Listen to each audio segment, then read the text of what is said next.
ಎಲ್ಲರಿಗೂ ಇವತ್ತಿನ ನಮಸ್ಕಾರಗಳು. ನನ್ನ ಹೆಸರು Mohan A.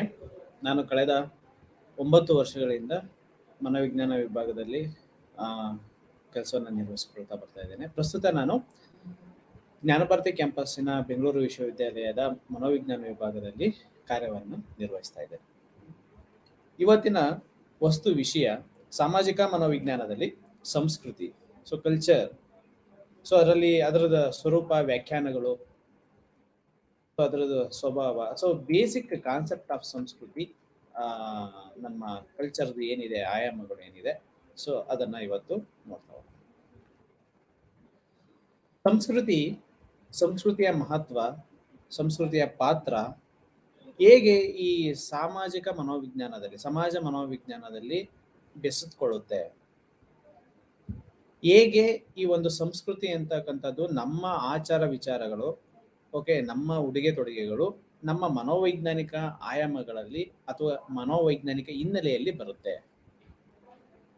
Any significant roll ಇದೆಯಾ, ಎನಿ ಸಿಗ್ನಿಫಿಕೆಂಟ್ ಕಾರ್ಲೇಷನ್ಸ್ ಇದೆಯಾ?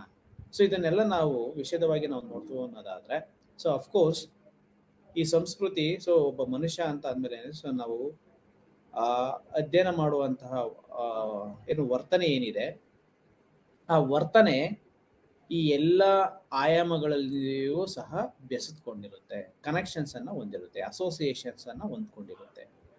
ಸಂಸ್ಕೃತಿ, ಒಬ್ಬ ವ್ಯಕ್ತಿ ನಾನು ಸಂಸ್ಕೃತಿಯಿಂದ ಆಚೆ ಇದ್ದೀನಿ, ನಮ್ಮ ಸಂಪ್ರದಾಯ ರೂಢಿ ಪದ್ಧತಿಗಳಿಂದ ಆಚೆ ಇದ್ದೀನಿ ಅಂತ ಅಂದ್ರೆ ಆತ ಹೇಳ್ಕೋಬಹುದು ಅಷ್ಟೇ.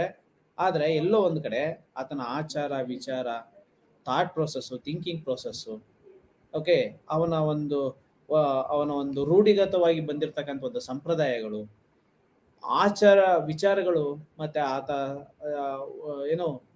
ಉಪಯೋಗಿಸಿರ್ತಕ್ಕಂತಹ ಒಂದು ಪದಾರ್ಥಗಳು, ತಿನ್ನುವಂತಹ ಪದಾರ್ಥಗಳು, ಇವೆಲ್ಲವೂ ಸಹ ನಮ್ಮ ಸಂಸ್ಕೃತಿಯೊಂದಿಗೆ ಅಥವಾ ಯಾವುದಾದ್ರೂ ಒಂದು ಇಂಥದ್ದೇ ಅಂತ ಅಲ್ಲ, ಯಾವುದಾದ್ರೂ ಒಂದು ಸಂಪ್ರದಾಯದ ಜೊತೆಗೆ, ಯಾವುದಾದ್ರೂ ಒಂದು ಸಂಸ್ಕೃತಿಯ ಜೊತೆಗೆ ಇನ್ಫ್ಲೂಯೆನ್ಸ್ ಆಗಿರುತ್ತೆ, ಕನೆಕ್ಷನ್ಸ್ ಅನ್ನ ಹೊಂದಿರುತ್ತೆ, ಸಾಹಚರ್ಯವನ್ನ ಹೊಂದಿರುತ್ತೆ.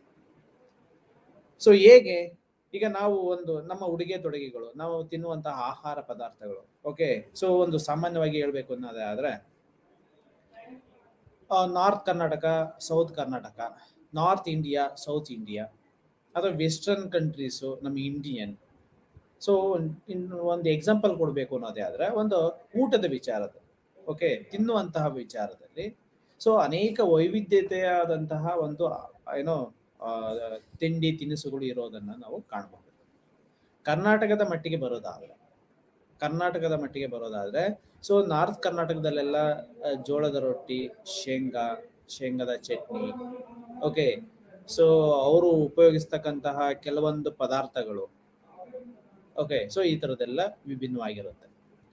ಮಂಗಳೂರು ಈ ಕೋಸ್ಟಲ್ ಏರಿಯಾ ಹೋಯ್ತು ಅಂತ ಅಂದ್ರೆ, ಕೋಸ್ಟಲ್ ಏರಿಯಾದಲ್ಲಿ ಅವ್ರು ತಿನ್ನುವಂತಹ ಆಚಾರ ವಿಚಾರಗಳು ಅಂದ್ರೆ ಇನ್ ಟರ್ಮ್ಸ್ ಆಫ್ ಫುಡ್ಡಿಂಗ್ ಅಂತ ಹೇಳ್ಬೇಕು ಅಂತಂದ್ರೆ, ಫಿಶ್ ರಿಲೇಟೆಡ್ ಅದ್ರದ್ದು ಇನ್ಫ್ಲೂಯೆನ್ಸು, ಕುಚುಲಕ್ಕಿ, ಏನಕ್ಕೆ ಕುಚುಲಕ್ಕಿಯಲ್ಲಿ ಹೆಚ್ಚು ಕನೆಕ್ಷನ್ಸ್ ಅನ್ನ ಹೊಂದಿರುತ್ತೆ. ಸೌತ್ ಇಂಡಿಯಾ ಬಂತು ಅಂತಂದ್ರೆ ಇಲ್ಲಿ ಮುದ್ದೆ, ಅನ್ನ, ಸಾರು, south Indian dish, north Indian dish. ಹೇಗೆ ವಿಭಿನ್ನವಾದಂತಹ ಆಚಾರ ವಿಚಾರಗಳನ್ನ ನಾವು ಹೊಂದಿರ್ತೀವಿ. ಉದಾಹರಣೆಗೆ ಒಂದು ಫುಡ್ ಅನ್ನೋ ಒಂದು ವಿಷಯಕ್ಕೆ ನಾವು ತೆಗೆದುಕೊಂಡ್ರೆ, ಹೇಗೆ ಜಿಯೋಗ್ರಫಿಕಲ್ ಏರಿಯಾ ವೈಸು ಹೀಗೆ ಬದಲಾವಣೆಯ ಸ್ವರೂಪಗಳನ್ನ ನಾವು ಕಾಣ್ತೀವಿ. ಅದರಲ್ಲಿ ವೆಜಿಟೇಬಲ್ ಇರ್ಬೋದು, ನಾನ್ ವೆಜಿಟೇಬಲ್ ಇರ್ಬೋದು, ಬೇರೆ ಬೇರೆ ಕಮ್ಯುನಿಟಿ ವೈಸ್ ಬಂದಿರತಕ್ಕಂತಹ ಫುಡ್ಡಿಂಗ್ ಸಿಸ್ಟಮ್ಸ್ ಇರಬಹುದು, ಬೇರೆ ಬೇರೆ ಕಮ್ಯುನಿಟಿಯ ಅಂಡರ್ ಅಲ್ಲಿ ಬರ್ತಕ್ಕಂತಹ ಒಂದು ಕ್ಯಾಸ್ಟ್, ಅವರು ಉಪಯೋಗಿಸುವಂತಹ ಆಹಾರ ಪದಾರ್ಥಗಳು, ಅವರ ಉಡುಗೆ ತೊಡುಗೆಗಳು, ಇವೆಲ್ಲವೂ ಬಂತು ಅಂತಂದ್ರೆ ಒಂದು ಕಾಲಘಟ್ಟದಿಂದ ಮತ್ತೊಂದು ಕಾಲಘಟ್ಟಕ್ಕೆ, ಅಥವಾ ಒಂದು ಪ್ರದೇಶದಿಂದ ಮತ್ತೊಂದು ಪ್ರದೇಶಕ್ಕೆ, ಒಂದು ಸಮುದಾಯದಿಂದ ಮತ್ತೊಂದು ಸಮುದಾಯಕ್ಕೆ ವಿಭಿನ್ನ ಆಚಾರ ವಿಚಾರಗಳನ್ನ, ಅಥವಾ ಅದು ನಮ್ಮ ರೂಢಿಗತ ಸಾಂಪ್ರದಾಯಿಕವಾಗಿ ಬಂದಿರತಕ್ಕಂತಹ ಒಂದು ವಿಚಾರಗಳನ್ನ ನಾವು ನೋಡ್ತಾ ಹೋಗಬಹುದು. ಇದು ಎಲ್ಲಾ ಆಂಗಲಿಂದನೂ ಸಹ ಬರ್ತಾ ಇರುತ್ತೆ. ಅದನ್ನ ನಾವು ಎಷ್ಟರ ಮಟ್ಟಿಗೆ ನಾವು ನಮ್ಮ ಬಿಹೇವಿಯರ್ ಮುಖಾಂತರ ಅದನ್ನು ವ್ಯಕ್ತಪಡಿಸ್ತಾ ಇರ್ತೀವಿ. ನಾವು ನಮ್ಮ ಬಿಹೇವಿಯರ್ ಅನ್ನ ನಾವು ವ್ಯಕ್ತಪಡಿಸ್ಲಿಕ್ಕೆ ಹೇಗೆ ಈ ಒಂದು ಆಚಾರ ಪದ್ಧತಿಗಳು, ಸಂಸ್ಕೃತಿಯ ಅಂಗಗಳು, ಸಂಸ್ಕೃತಿಯ ಆಚರಣೆ, ರೂಢಿ ಸಂಪ್ರದಾಯಗಳು ಇನ್ಫ್ಲೂಯೆನ್ಸ್ ಮಾಡುತ್ತೆ. ಅದ್ರ ಮುಖಾಂತರ ನಾವು ಹೇಗೆ ನಮ್ಮ ಪರ್ಸನಾಲಿಟಿ ಇರಬಹುದು, ನಮ್ಮ ಕಾಗ್ನಿಟಿವ್ ಎಬಿಲಿಟೀಸ್ಗಳು ಇರಬಹುದು, ನಮ್ಮ ಪರ್ಸನಾಲಿಟಿ, ಮೂಡು, ಮತ್ತೆ ಫೀಲಿಂಗ್ಸು, ಸೊ ಎಮೋಷನ್ಸು, ಹೀಗೆ ಎಲ್ಲ ನಮ್ಮ ವರ್ತನೆಯ ವಿವಿಧ ಆಯಾಮಗಳು, ನಮ್ಮ ವರ್ತನೆಯ ವಿವಿಧ ಅಂಗಗಳು ಅಥವಾ ಡೈಮೆನ್ಷನ್ಸ್ಗಳು ಹೇಗೆ ಈ ಸಂಸ್ಕೃತಿಯೊಂದಿಗೆ ಇನ್ಫ್ಲೂಯೆನ್ಸ್ ಒಳಗಾಗುತ್ತೆ, ಹೇಗೆ ಈ ಸಂಸ್ಕೃತಿಯು ನಮ್ಮ ದೈನಂದಿನ ಚಟುವಟಿಕೆಯ ಮೇಲೆ ತನ್ನದೇ ಆದಂತಹ ಪ್ರಭಾವವನ್ನು ಬೀರುತ್ತೆ. ಇವೆಲ್ಲವನ್ನು ಸಹ ನಾವು ನೋಡಬೇಕು ಅನ್ನೋದಾದ್ರೆ ಅಫ್ಕೋರ್ಸ್ ಸಂಸ್ಕೃತಿ ಅನ್ನುವಂಥದ್ದು ಅಥವಾ ಸಂಸ್ಕೃತಿ ನಮ್ಮ ವರ್ತನೆಯ ಮೇಲೆ ಧನಾತ್ಮಕವಾಗಿರಲಿ ಅಥವಾ ಋಣಾತ್ಮಕವಾಗಿರಲಿ, ಸೊ ಅದು ಇನ್ಫ್ಲೂಯೆನ್ಸ್ ಅನ್ನ ಮಾಡ್ತಾ ಇರುತ್ತೆ. ಸೊ ಸಂಸ್ಕೃತಿ ನಾವು ನಮ್ಮ ಧರ್ಮ, ನಮ್ಮ ಸಂಸ್ಕೃತಿ ಅಂತ ನಾವು ಮಾತಾಡ್ಬೇಕು ಅನ್ನೋದಾದ್ರೆ ಅದು ಯಾವುದೋ ಒಂದು ಸಮುದಾಯ, ಜನಾಂಗ ಅಥವಾ ಕ್ಯಾಸ್ಟು ಅಥವಾ ಒಂದು ಪ್ರದೇಶ ಅಥವಾ ಒಂದು ಎತ್ನಿಕ್ಕು, ಓಕೆ, ಸೊ ಯಾವುದಾದ್ರೂ ಒಂದು ಜೊತೆಗೆ ನಾವು ಕನೆಕ್ಷನ್ಸ್ ಅನ್ನ ಹೊಂದಿರ್ತೀವಿ. ಆ ಕನೆಕ್ಷನ್ಸು, ನಾವು ಇಟ್ಕೊಂಡಿರ್ತಕ್ಕಂಥ ಕನೆಕ್ಷನ್ಸು ನಮ್ಮದೇ ಆದಂತಹ ಒಂದು ವರ್ತನೆಯನ್ನ ಇನ್ಫ್ಲೂಯೆನ್ಸ್ ಮಾಡುತ್ತೆ, ನಿರ್ದೇಶನ ಮಾಡುತ್ತೆ. ಅಥವಾ ಅದು ಸೊ ಹೀಗೆ ಇರಬೇಕು. ನಮ್ಮ ಉದಾಹರಣೆಗೆ ಆಹಾರ ಪದ್ಧತಿ ಅಂತಂದ್ರೆ ಆಹಾರ ಪದ್ಧತಿಗಳು ಇದು ಮಾಡರ್ನೈಸ್ ಆದಂತ ಸಂದರ್ಭದಲ್ಲಿ ಅದು ಬೇರೆ ಬೇರೆ ರೂಪವನ್ನ ಪಡ್ಕೊಂಡಿರಬಹುದು. ರೂಪಾಂತರವಾಗಿ ನಮ್ಮ ವರ್ತನೆಗಳಲ್ಲಿ ಅದು ಇನ್ಫ್ಲೂಯೆನ್ಸ್ ಆಗಿರಬಹುದು. ಆದ್ರೆ ನಮ್ಮ ಮೂಲ ಆಚಾರ ವಿಚಾರಗಳೇನಿದೆ, ನಮ್ಮ ಮೂಲ ಫುಡ್ಡಿಂಗ್ ಸಿಸ್ಟಮ್ಸ್ ಏನಿದೆ, ಸೊ ಅದು ಅಷ್ಟು ಈಸಿಯಾಗಿ ಡೈವರ್ಟ್ ಅನ್ನ ಹೊಂದಿರೋದಿಲ್ಲ. ಅಥವಾ ಆ ಆಧಾರದ ಮೇಲೆ ನಾವು ಹೊಂದಿರತಕ್ಕಂಥ ಈ ಫುಡ್ಡಿಂಗ್ ಸಿಸ್ಟಮ್ನ ಆಧಾರದ ಮೇಲೆ ನಾವು ಎಲ್ಲಿ ಅಥವಾ ಹೇಗೆ ಏನ್ ಮಾಡಬಹುದು ಅನ್ನೋದನ್ನ ನಾವು ಈಸಿಯಾಗಿ ಅರ್ಥವನ್ನು ಮಾಡ್ಕೋಬಹುದು. ಓಕೆ, ಸೊ ಹೇಗೆ ನಮ್ಮ ಸಂಸ್ಕೃತಿ ನಮ್ಮ ದೈನಂದಿನ ಚಟುವಟಿಕೆ ಮೇಲೆ ಇನ್ಫ್ಲೂಯೆನ್ಸ್ ಅನ್ನ ಮಾಡುತ್ತೆ. ಸೊ ನಾವು ಸಾಮಾನ್ಯವಾಗಿ ಹೇಳ್ತಾ ಇರ್ತೀವಿ, ಸೊ ನಮ್ಮ ಸಂಸ್ಕೃತಿ, ನಮ್ಮ ಕಲ್ಚರ್ ಎಲ್ಲ ಈಗಿಲ್ಲ, ನಮ್ಮ ಕಲ್ಚರು ಸ್ವಲ್ಪ ಇವ್ರಿಗಿನ್ನ ವಿಭಿನ್ನ. ಸೊ ಯಾವಾಗ ಏನೋ ಒಂದು ಪೂಜೆ ನಡೀತಾ ಇರುತ್ತೆ, ಸೊ ಏನೋ ಒಂದು ಆಚರಣೆಗಳು, ಸಂಪ್ರದಾಯಗಳು ನಡೀತಾ ಇರುತ್ತೆ, ನಮ್ಮದ್ರಲ್ಲಿ ಈ ರೀತಿಯಾದಂಥ ವಿಭಿನ್ನವಾದಂಥ ಆಚರಣೆ ಇದೆ ನಮ್ಮಲ್ಲಿ. ಸೊ ಇದಕ್ಕೆ ಕಂಪೇರ್ ಮಾಡಿದ್ರೆ ನಮ್ದು ಬೆಟರ್ ಆಗಿದೆ ಅಥವಾ ಮಾಡರೇಟ್ ಆಗಿದೆ, ಓಕೆ, ನಮ್ಮದಕ್ಕಿಂತ ಇವ್ರದ್ದು ಒಂಚೂರು ಪರವಾಗಿಲ್ಲ, ಅಥವಾ ಈ ಒಂದು ಆಂಗಲ್ ಅಲ್ಲಿ ಇವ್ರದ್ದು ಚೆನ್ನಾಗಿದೆ. ಸೊ ಈ ರೀತಿಯಾಗಿ ಮಾತಾಡೋದಂತ ನಾವು ನೋಡ್ತೀವಿ. ಸೊ ನಮ್ಮ ಕಲ್ಚರಲ್ಲಿ ಸ್ವಲ್ಪ ಡಿಫ್ರೆಂಟ್ ಆಗಿದೆ. ಸೊ ನಮ್ದು ಈ ರೀತಿಯಾದಂಥದ್ದು, ಸೊ ನಮ್ದು ಒಂಥರ ಡಿಫ್ರೆಂಟ್ ಆಗಿರುವಂಥದ್ದು. ಸೊ ಹೀಗೆ ನಾವು ಸಾಮಾನ್ಯವಾಗಿ ದೈನಂದಿನ ಚಟುವಟಿಕೆಗಳ ಜೊತೆಗೆ, ದೈನಂದಿನ ವ್ಯವಹಾರಗಳ ಜೊತೆಗೆ ನಾವು ಪ್ರತಿನಿತ್ಯ ಈ ಸಂಸ್ಕೃತಿ ಅನ್ನೋ ಒಂದು ಪದವನ್ನ ಅಥವಾ ನಮ್ಮ ರೂಢಿಗತವಾಗಿ ಬಂದಿರತಕ್ಕಂಥ ಸಂಪ್ರದಾಯ ಅಂತಕ್ಕಂಥ ಒಂದು ಪದವನ್ನ ನಾವು ಸಾಮಾನ್ಯವಾಗಿ ಯೂಸ್ ಮಾಡ್ತಾ ಇರ್ತೀವಿ. ಸೊ ನಮ್ಮ ಮಾತಿನಲ್ಲಿ ಯಾವಾಗ ಬರ್ತಾ ಇರುತ್ತೆ, ಇನ್ ಟರ್ಮ್ಸ್ ಆಫ್ ನಾವು ಯಾವುದೋ ಒಂದು ಬೇರೆ ಬೇರೆ ಜಾತಿ, ಧರ್ಮ ಅಥವಾ ಬೇರೆ ಬೇರೆ ಎಥ್ನಿಸಿಟಿ ಬಗ್ಗೆ ಮಾತಾಡ್ಬೇಕು ಅಂತ ಅಂದ್ರೆ, ಪ್ರದೇಶಗಳ ಬಗ್ಗೆ ಮಾತಾಡ್ಬೇಕು ಅಂತ ಅಂದ್ರೆ, ಸೊ ಬೇರೆ ದೇಶ ಅಥವಾ ನಮ್ಮ ದೇಶ ಅಥವಾ ಇನ್ನೊಬ್ಬರು ದೇಶ, ಓಕೆ, ಅಥವಾ ಇನ್ನೊಂದು ದೇಶ, ಓಕೆ, ಸೊ ಕಂಪೇರ್ ಮಾಡಬೇಕು ಅನ್ನೋಂಥ ಸಂದರ್ಭದಲ್ಲಿ ಸೊ ಇಲ್ಲಿ ಬಂದಿರತಕ್ಕಂಥ ರೂಢಿ ಸಂಪ್ರದಾಯಗಳು, ಅಲ್ಲಿ ಬಂದಿರತಕ್ಕಂಥ ಫುಡ್ ಸಿಸ್ಟಮ್ಸ್, ಸೊ ಅಲ್ಲಿರ್ತಕ್ಕಂಥ ಒಂದು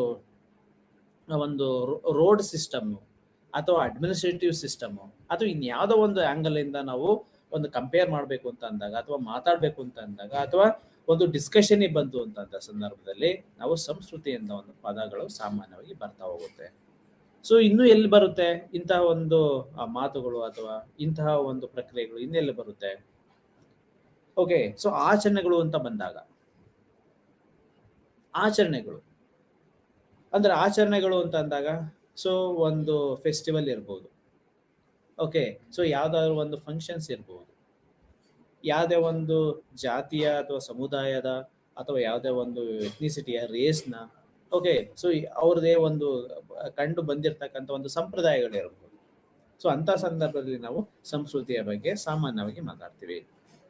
ಸೊ ಆ ಸಂಸ್ಕೃತಿಗೆ ಕಂಪೇರ್ ಮಾಡಿದ್ರೆ ನಮ್ಮ ಸಂಸ್ಕೃತಿನಲ್ಲಿ ಈ ರೀತಿಯಾಗಿದೆ, ವಿಭಿನ್ನವಾಗಿದೆ. ಓಕೆ, ಸೊ ನಮ್ಮ ಸಂಸ್ಕೃತಿನಲ್ಲಿ ಆಗಲ್ಲಪ್ಪ, so mine is completely different.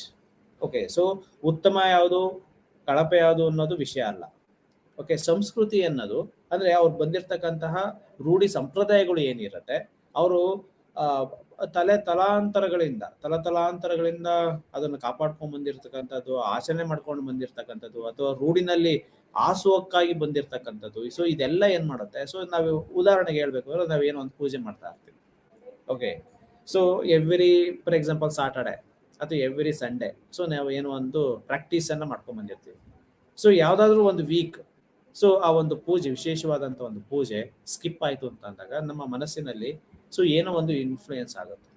So ಏನೋ ತಪ್ಪು ಮಾಡಿಬಿಟ್ವಾ, ಅಥವಾ ಏನೋ ಒಂದು ನಮ್ಮ ರೊಟೀನ್ ಥಾಟ್ ಪ್ರೊಸೆಸ್ ಏನಿರುತ್ತೆ, ನಮ್ದು ಬಿಹೇವಿಯರಲ್ ಕೆಲವೊಂದು ವಿಷಯಗಳಿಗೆ ನಾವು ಡಿಸ್ಟರ್ಬ್ ಆಗುವಂತ ಸಂದರ್ಭಗಳನ್ನು ಸಹ ನಾವು ನೋಡ್ತೀವಿ. ಸೊ ಏನಾದ್ರು ಆಗಬಹುದಾ, ಸೊ ನಾವು ಮಾಡ್ಕೊಂಡ್ ಬಂದಿರ್ತಕ್ಕಂಥ ಸಂಪ್ರದಾಯಗಳ ಏನಾದ್ರು ಉಲ್ಲಂಘನೆಗಳಾದ್ವಾ.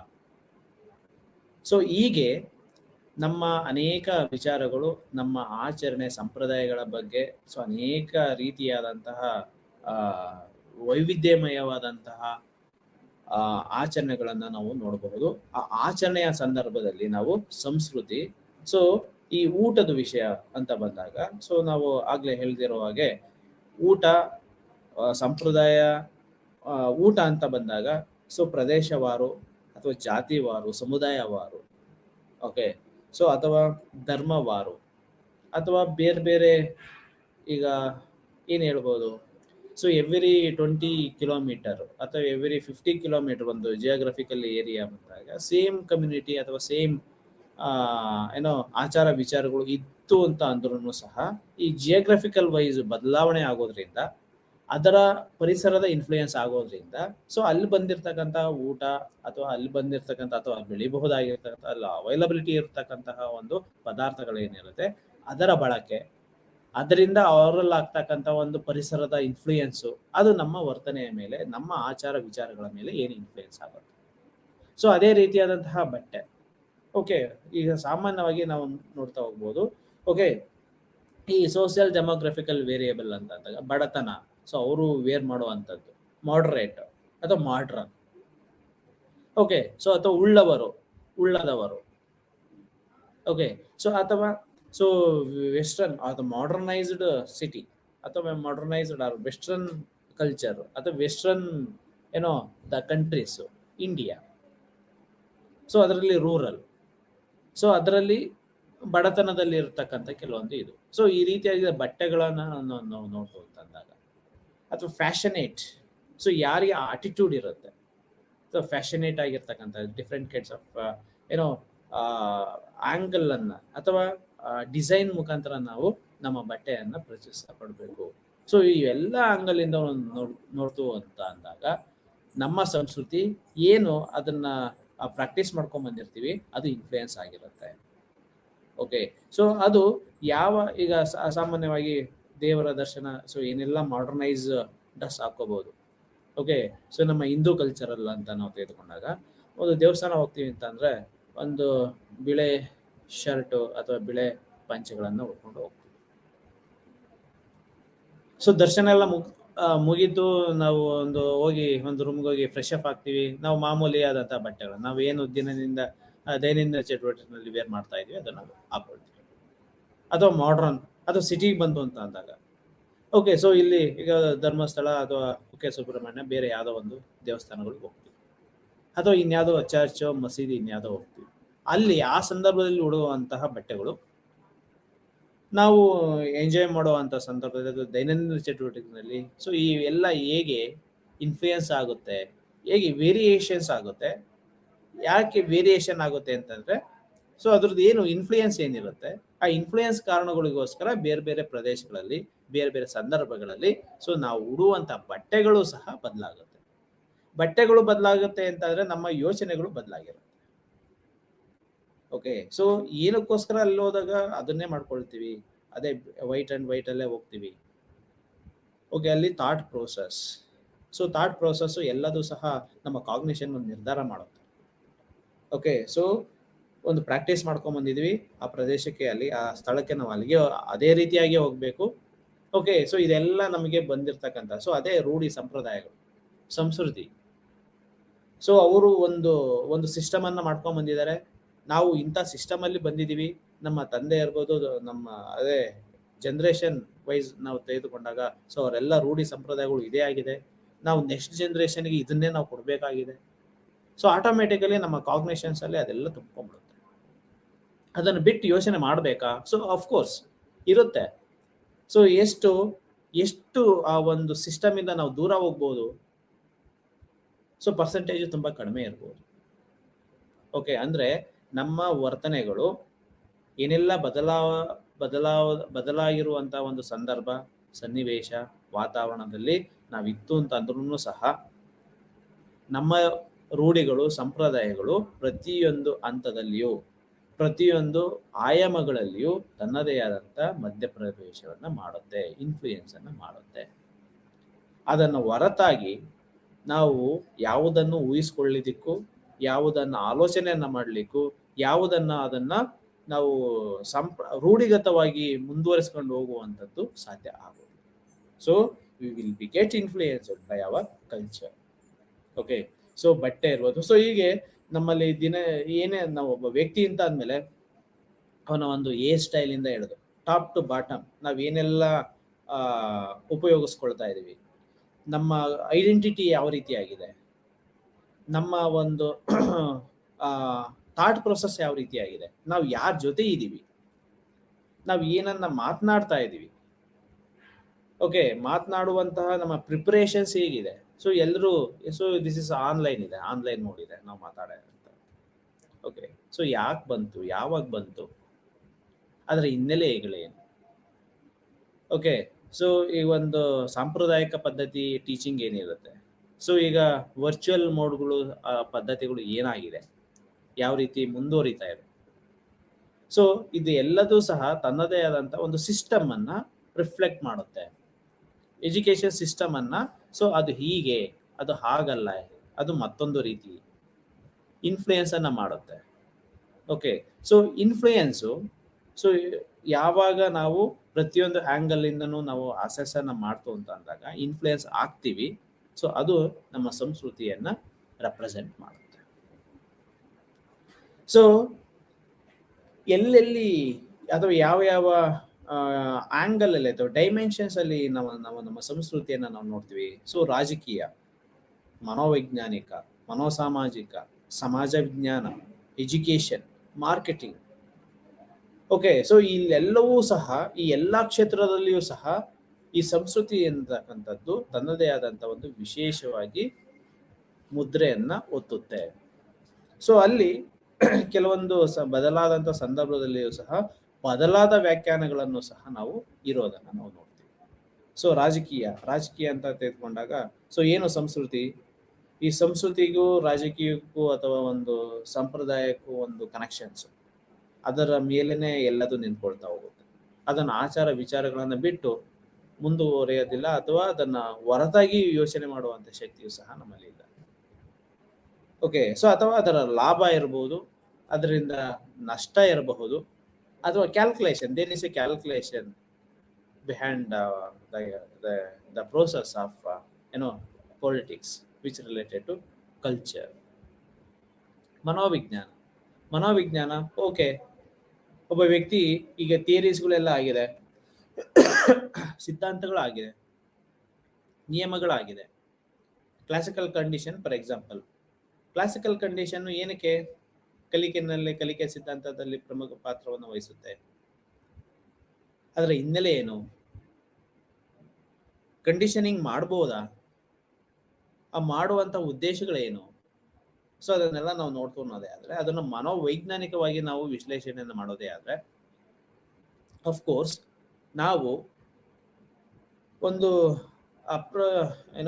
ಅಪ್ರಸ್ತುತವಾಗಿರ್ತಕ್ಕಂಥ ಒಂದು ಪ್ರಚೋದನೆಗೆ ಸಾಮಾನ್ಯವಾದಂತಹ ಪ್ರತಿಕ್ರಿಯೆಗಳನ್ನು ನಾವು ಅಸೋಸಿಯೇಟ್ ಮಾಡಬಹುದು, ಅದನ್ನ ಕಲಿಕೆಗೆ ಒಳಪಡಿಸಬಹುದು. ಆ ಕಲಿಕೆಗೆ ಒಳಪಡಿಸೋದ್ರಿಂದ ಏನಾದ್ರೂ ಒಂದು ಔಟ್ಪುಟ್ ಅನ್ನ ನಾವು ಪಡ್ಕೋಬಹುದು.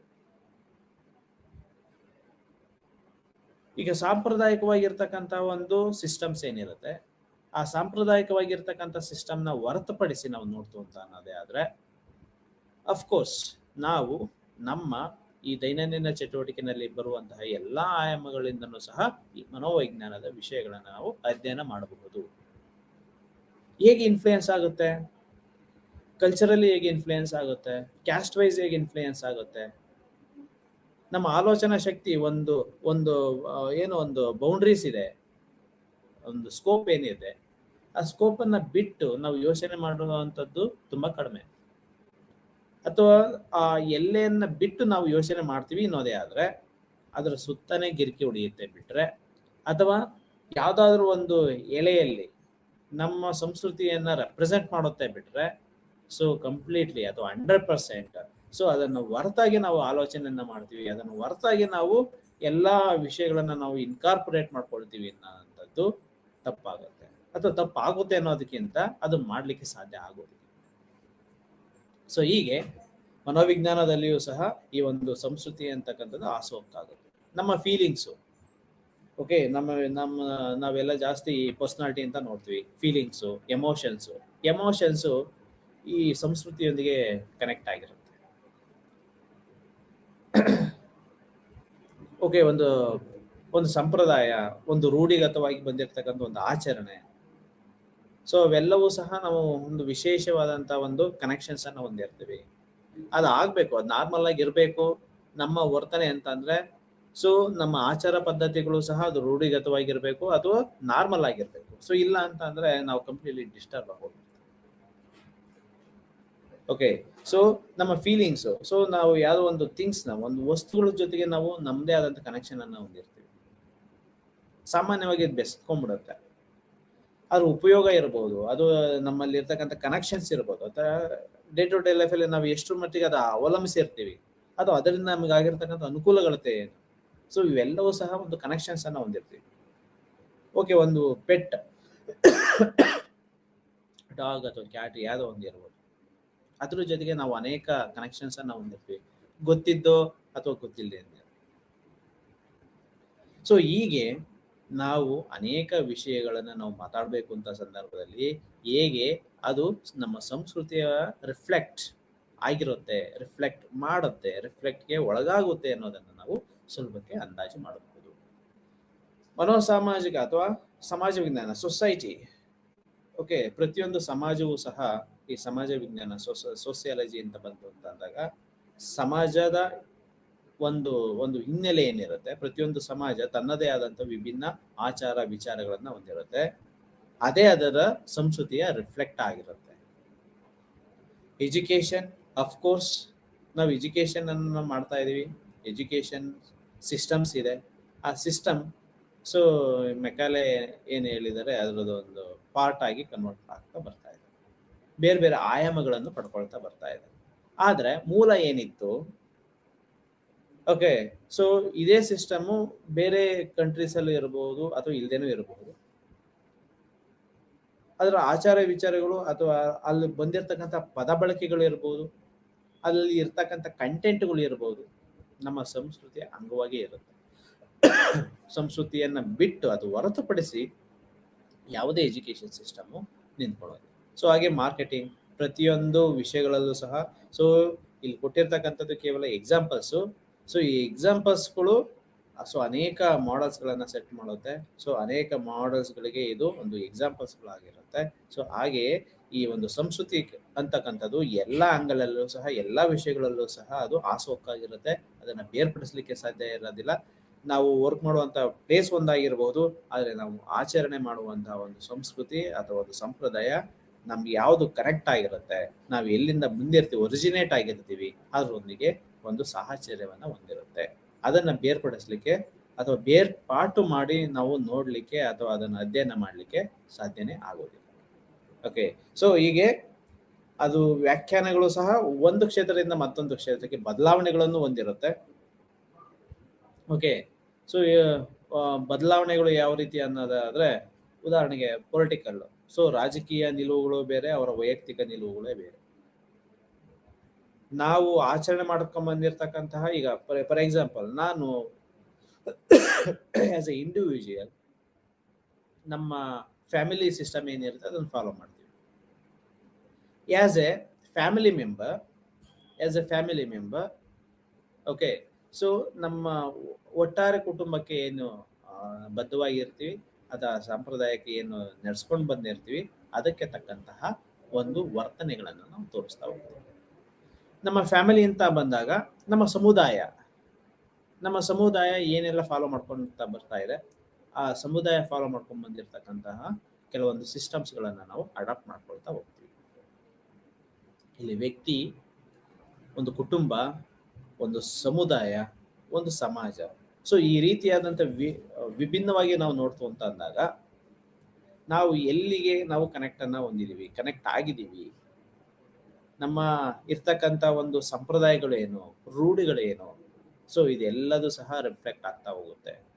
ಎಲ್ಲದೂ ಸಹ ನಮ್ಮದೇ ಆದಂತಹ ಒಂದು ರೂಢಿಗತ ಸಂಪ್ರದಾಯ ಮತ್ತು ಆಚಾರ ವಿಚಾರಗಳು, ಮತ್ತೆ ಫುಡ್ಡು, ಧರ್ಮ, ಪ್ರದೇಶ, ಇದೆಲ್ಲದನ್ನು ಸಹ ರಿಫ್ಲೆಕ್ಟ್ ಮಾಡ್ತಾ ಹೋಗುತ್ತೆ. ಅದರ ಆಧಾರದ ಮೇಲೆ ನಾವು ಇದನ್ನೆಲ್ಲವನ್ನು ಸಹ ಅಧ್ಯಯನ ಮಾಡಲಿಕ್ಕೆ ಸಾಧ್ಯ ಆಗ್ತಾ ಹೋಗುತ್ತೆ. ಸೊ ಹೀಗೆ ಸಂಸ್ಕೃತಿ ಅಂತಕ್ಕಂಥದ್ದು ನಮ್ಮ ದೈನಂದಿನ ಚಟುವಟಿಕೆಯಲ್ಲಿ ಹಾಸುಹೊಕ್ಕಾಗೇ ಇರುತ್ತೆ. ಜಾತಿ, ಧರ್ಮ, ಪ್ರದೇಶ,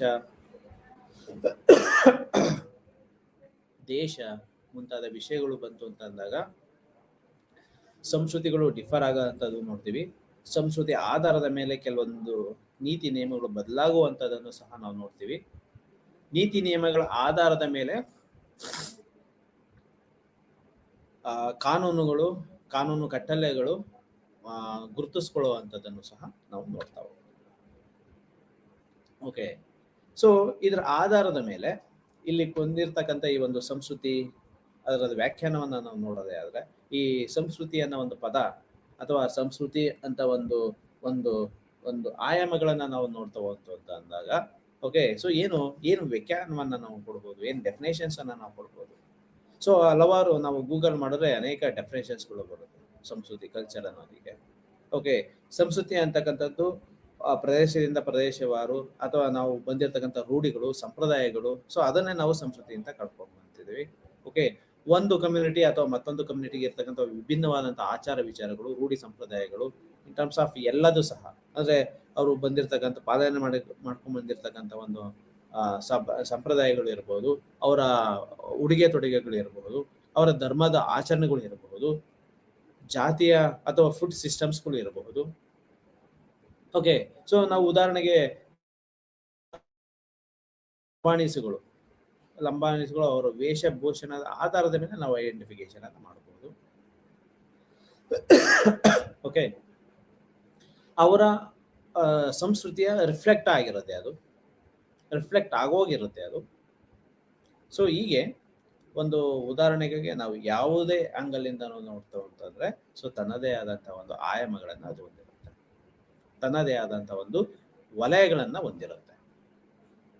ಓಕೆ, ಸೊ ಹೀಗೆ ಒಂದು ವ್ಯಾಖ್ಯಾನವನ್ನ ನಾವು ನೋಡೋದಾದ್ರೆ ಸಂಸ್ಕೃತಿಗೆ, ಸೊ ಅದರಲ್ಲಿ ಬಂದಿರತಕ್ಕಂಥ ರೂಢಿ ಸಂಪ್ರದಾಯ, ಅದರಲ್ಲಿ ಬಂದಿರತಕ್ಕಂಥ ಉಡುಗೆ ತೊಡುಗೆಗಳು, ಅವರ ಆಚಾರ ವಿಚಾರಗಳು. ಓಕೆ, ಓವರ್ ಆಲ್ ಅವರು ತಮ್ಮ ವರ್ತನೆಯನ್ನ ಅಥವಾ ತಮ್ಮ ಪರ್ಸನಾಲಿಟಿಯನ್ನ ಉನ್ನತಗೊಳಿಸಿಕೊಳ್ಳಲಿಕ್ಕೆ ಅವರು ಮಾಡ್ಕೊಂಡು ಬಂದಿರತಕ್ಕಂತಹ ರೂಢಿ ಸಂಪ್ರದಾಯಗಳೇ ಸಂಸ್ಕೃತಿಯ ಪ್ರತೀಕಗಳಾಗಿರುತ್ತೆ. ಅವರ ಒಂದು ಜೀವನ ಶೈಲಿಯೇ ಒಂದು ಸಂಸ್ಕೃತಿಯ ಒಂದು ಪ್ರತೀಕವಾಗಿರುತ್ತೆ. ಅವರ ಪ್ರತಿಯೊಂದು ಆಚಾರ ವಿಚಾರಗಳಿಂದ ಹಿಡಿದು cognitive process, thinking process. Okay, so ನಾವು ದೇವರು ಧರ್ಮದ ಹೊರತಾಗಿ, ಅಂದ್ರೆ ಹಿಂದೂ ಧರ್ಮದಲ್ಲಿ ಇರ್ತಕ್ಕಂಥವ್ರು, ಓಕೆ, ಹೊರತಾಗಿ ನಮ್ಮ ಆಲೋಚನೆಗಳು ಇರಬಹುದೇನೋ, ಆದ್ರೆ ಅದನ್ನ ಇಗ್ನೋರ್ ಮಾಡಿ ಥಿಂಕ್ ಮಾಡುವಂಥದ್ದು ಅಂತ ಪ್ರಮಾಣ ತುಂಬಾ ಕಡಿಮೆ ಇರುತ್ತೆ. ಓಕೆ, ಫಾರ್ ಎಕ್ಸಾಂಪಲ್ ಕ್ರಿಶ್ಚಿಯನ್ ಅಂತಾನೆ ಇಟ್ಕೊಳ್ಳಿ ಅಥವಾ ಮುಸ್ಲಿಂ ಅಂತಾನೆ ಇಟ್ಕೊಳ್ಳಿ, ದೇವರು ಅಂತ ಅಲ್ಲಿ ಬರುವಂತ ಕಾನ್ಸೆಪ್ಟ್ಗಳೇ ಬೇರೆ. ಅದನ್ನು ಹೊರತುಪಡಿಸಿ ನಾವೇನಾದ್ರು ಯೋಚನೆ ಮಾಡ್ತೀವ?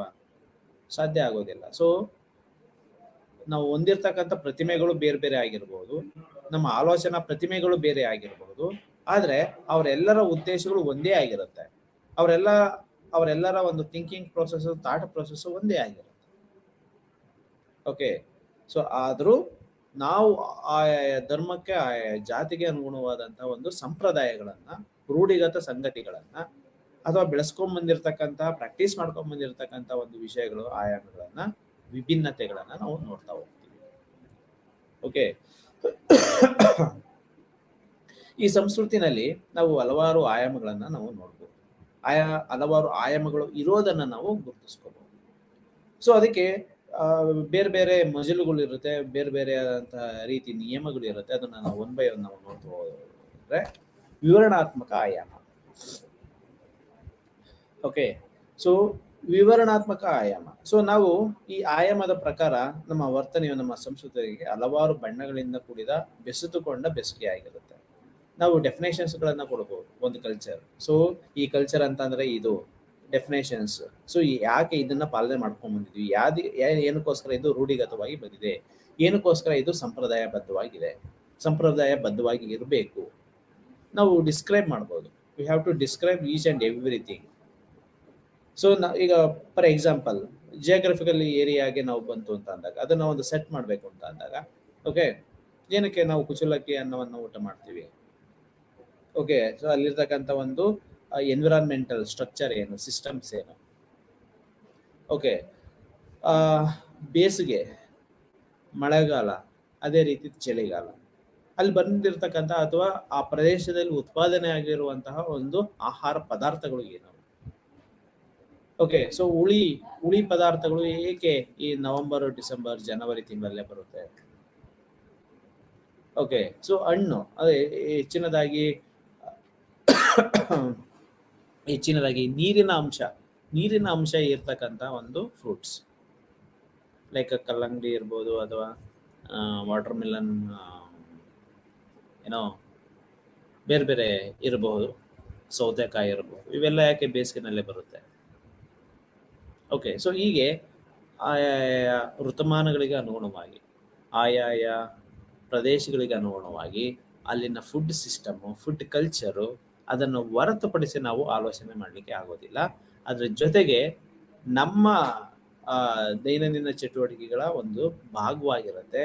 ಅದು ನಮ್ಮ ದೇಹಕ್ಕೆ ಬೇಕಾಗಿರುವಂಥದ್ದು, ನಮ್ಮ ಮನಸ್ಸಿಗೆ ಬೇಕಾಗಿರುವಂಥದ್ದು, ನಮ್ಮ ಆಲೋಚನಾ ಶಕ್ತಿಗೆ ಬೇಕಾಗಿರುವಂಥದ್ದು, ನಮ್ಮ ವ್ಯಕ್ತಿತ್ವಕ್ಕೆ ಬೇಕಾಗಿರುವಂತಹ ಪ್ರತಿಯೊಂದು ಇಂಟ್ಗಳನ್ನ, ಅದಕ್ಕೆ ಬೇಕಾಗಿರುವಂತಹ ಪೂರಕವಾದಂತಹ ಮಾಹಿತಿಗಳನ್ನ, ಪೂರಕವಾಗಿರ್ತಕ್ಕಂಥ ಕೆಲಸವನ್ನ ಈ ಒಂದು ಪರಿಸರ ಇರಬಹುದು, ನಾವು ಕಂಡುಕೊಂಡಿರ್ತಕ್ಕಂಥ ನಮ್ಮದೇ ಆದಂಥ ರೂಢಿಗಳು, ಸಂಪ್ರದಾಯಗಳು ಅದಕ್ಕೆ ಸಪೋರ್ಟಿವ್ ಆಗಿ ಬರ್ತಾರೆ.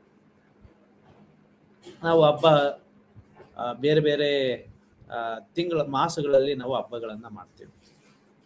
ಓಕೆ, ಸೊ ಆ ಹಬ್ಬಗಳ ಒಂದು ತಿಂಡಿ, ಹಬ್ಬಗಳ ಆಚರಣೆ, ಅದರ ಹಿನ್ನೆಲೆ ಪ್ರತಿಯೊಂದು ವಿಭಿನ್ನವಾಗಿರುತ್ತೆ. ಹೇಗೆ ಅದು ಕನೆಕ್ಷನ್ಸ್ ಅನ್ನ ಹೊಂದಿರುತ್ತೆ? ಆಯಾಯ ಸಂಸ್ಕೃತಿಗೆ, ಆಯಾಯ ಪ್ರದೇಶಕ್ಕೆ, ಆಯಾಯ ಒಂದು ಸಂಪ್ರದಾಯ, ರೂಢಿಗತ ಒಂದು ಪ್ರಾಕ್ಟೀಸ್ಗಳಿಗೆ ಅದು ಅನುಗುಣವಾಗಿರುತ್ತೆ. ಓಕೆ, ಸೊ ಹೀಗೆ ಅದಕ್ಕೆ ತನ್ನದೇ ಆದಂಥ ವಿವರಣೆಗಳನ್ನ ಕೊಡ್ತಾ ಹೋಗ್ಬೋದು. ಒಂದು ಹಬ್ಬ, ಅದರ ಆಚರಣೆ, ಹಬ್ಬದ ಆಚರಣೆ ಹೇಗೆ ಶುರುವಾಯಿತು, ಹೇಗೆ ಬೆಳೆದು ಬಂತು ಅನ್ನೋದನ್ನು ನಾವು ನೋಡಬೇಕು ಅನ್ನೋದಾದ್ರೆ ಅನೇಕ ಡೆಫಿನೇಷನ್ಸ್ಗಳನ್ನ ಕೊಡ್ಬೋದು, ಅನೇಕ ಜಸ್ಟಿಫಿಕೇಶನ್ಗಳನ್ನ ನಾವು ಕೊಡ್ತಾ ಹೋಗ್ಬೋದು. ಎರಡನೇದು ಐತಿಹಾಸಿಕವಾದಂತಹ ಆಯಾಮ, ಐತಿಹಾಸಿಕ ಆಯಾಮ. ಓಕೆ, ನಾವು ಒಂದು ಗುಂಪಿನೊಂದಿಗೆ ಹೆರಿಟೇಜ್ ಮತ್ತು ಸಂಪ್ರದಾಯಗಳು ಹೇಗೆ ಸಹಸಂಬಂಧವನ್ನು ಹೊಂದಿದೆ ಎಂಬುದನ್ನ ಇದು ಅಧ್ಯಯನ ಮಾಡುತ್ತೆ. ಒಂದು ಗುಂಪು ಅಂತ ತೆಗೆದುಕೊಳ್ಳೋದ ಅಥವಾ ಒಂದು ಸಮುದಾಯ ಅಂತ ತೆಗೆದುಕೊಳ್ಳೋದ, ಹೇಗೆ ಅದಕ್ಕೆ ಇರ್ತಕ್ಕಂಥ ಹಿನ್ನೆಲೆ. ಓಕೆ, ಒಂದು ಕಟ್ಟಡ ಅಂತ ನಾವು ತೆಗೆದುಕೊಳ್ಳೋಣ, ಅದು ಪಾರಂಪರಿಕವಾದಂತಹ ಕಟ್ಟಡ, ಅಥವಾ ಸೊ 200, 300 ಅಥವಾ 1000 ವರ್ಷಗಳ ಹಿಂದೆ ಆಗಿರುವಂತಹ ಒಂದು ಕಟ್ಟಡ. ಅದರ ಹಿನ್ನೆಲೆ ಏನು, ಕಟ್ಟಿಸ್ತವ್ರು ಯಾರು, ಉದ್ದೇಶ ಏನು. ಸೊ ಹೀಗೆ ಅನೇಕ ರೀತಿಯಾದಂಥ ಆಯಾಮಗಳನ್ನ ನಾವು ಕೊಡ್ತಾ ಹೋಗ್ತೀವಿ, ಅನೇಕ ರೀತಿಯಾದಂಥ ಡೆಫಿನೇಷನ್ಸ್ಗಳನ್ನ, ವ್ಯಾಖ್ಯಾನಗಳನ್ನ ನಾವು ಕೊಡ್ತಾ ಹೋಗ್ತೀವಿ. ಅದು ಹೇಗೆ ಒಂದು ಸ್ಟ್ರಕ್ಚರ್ ಇದೆ.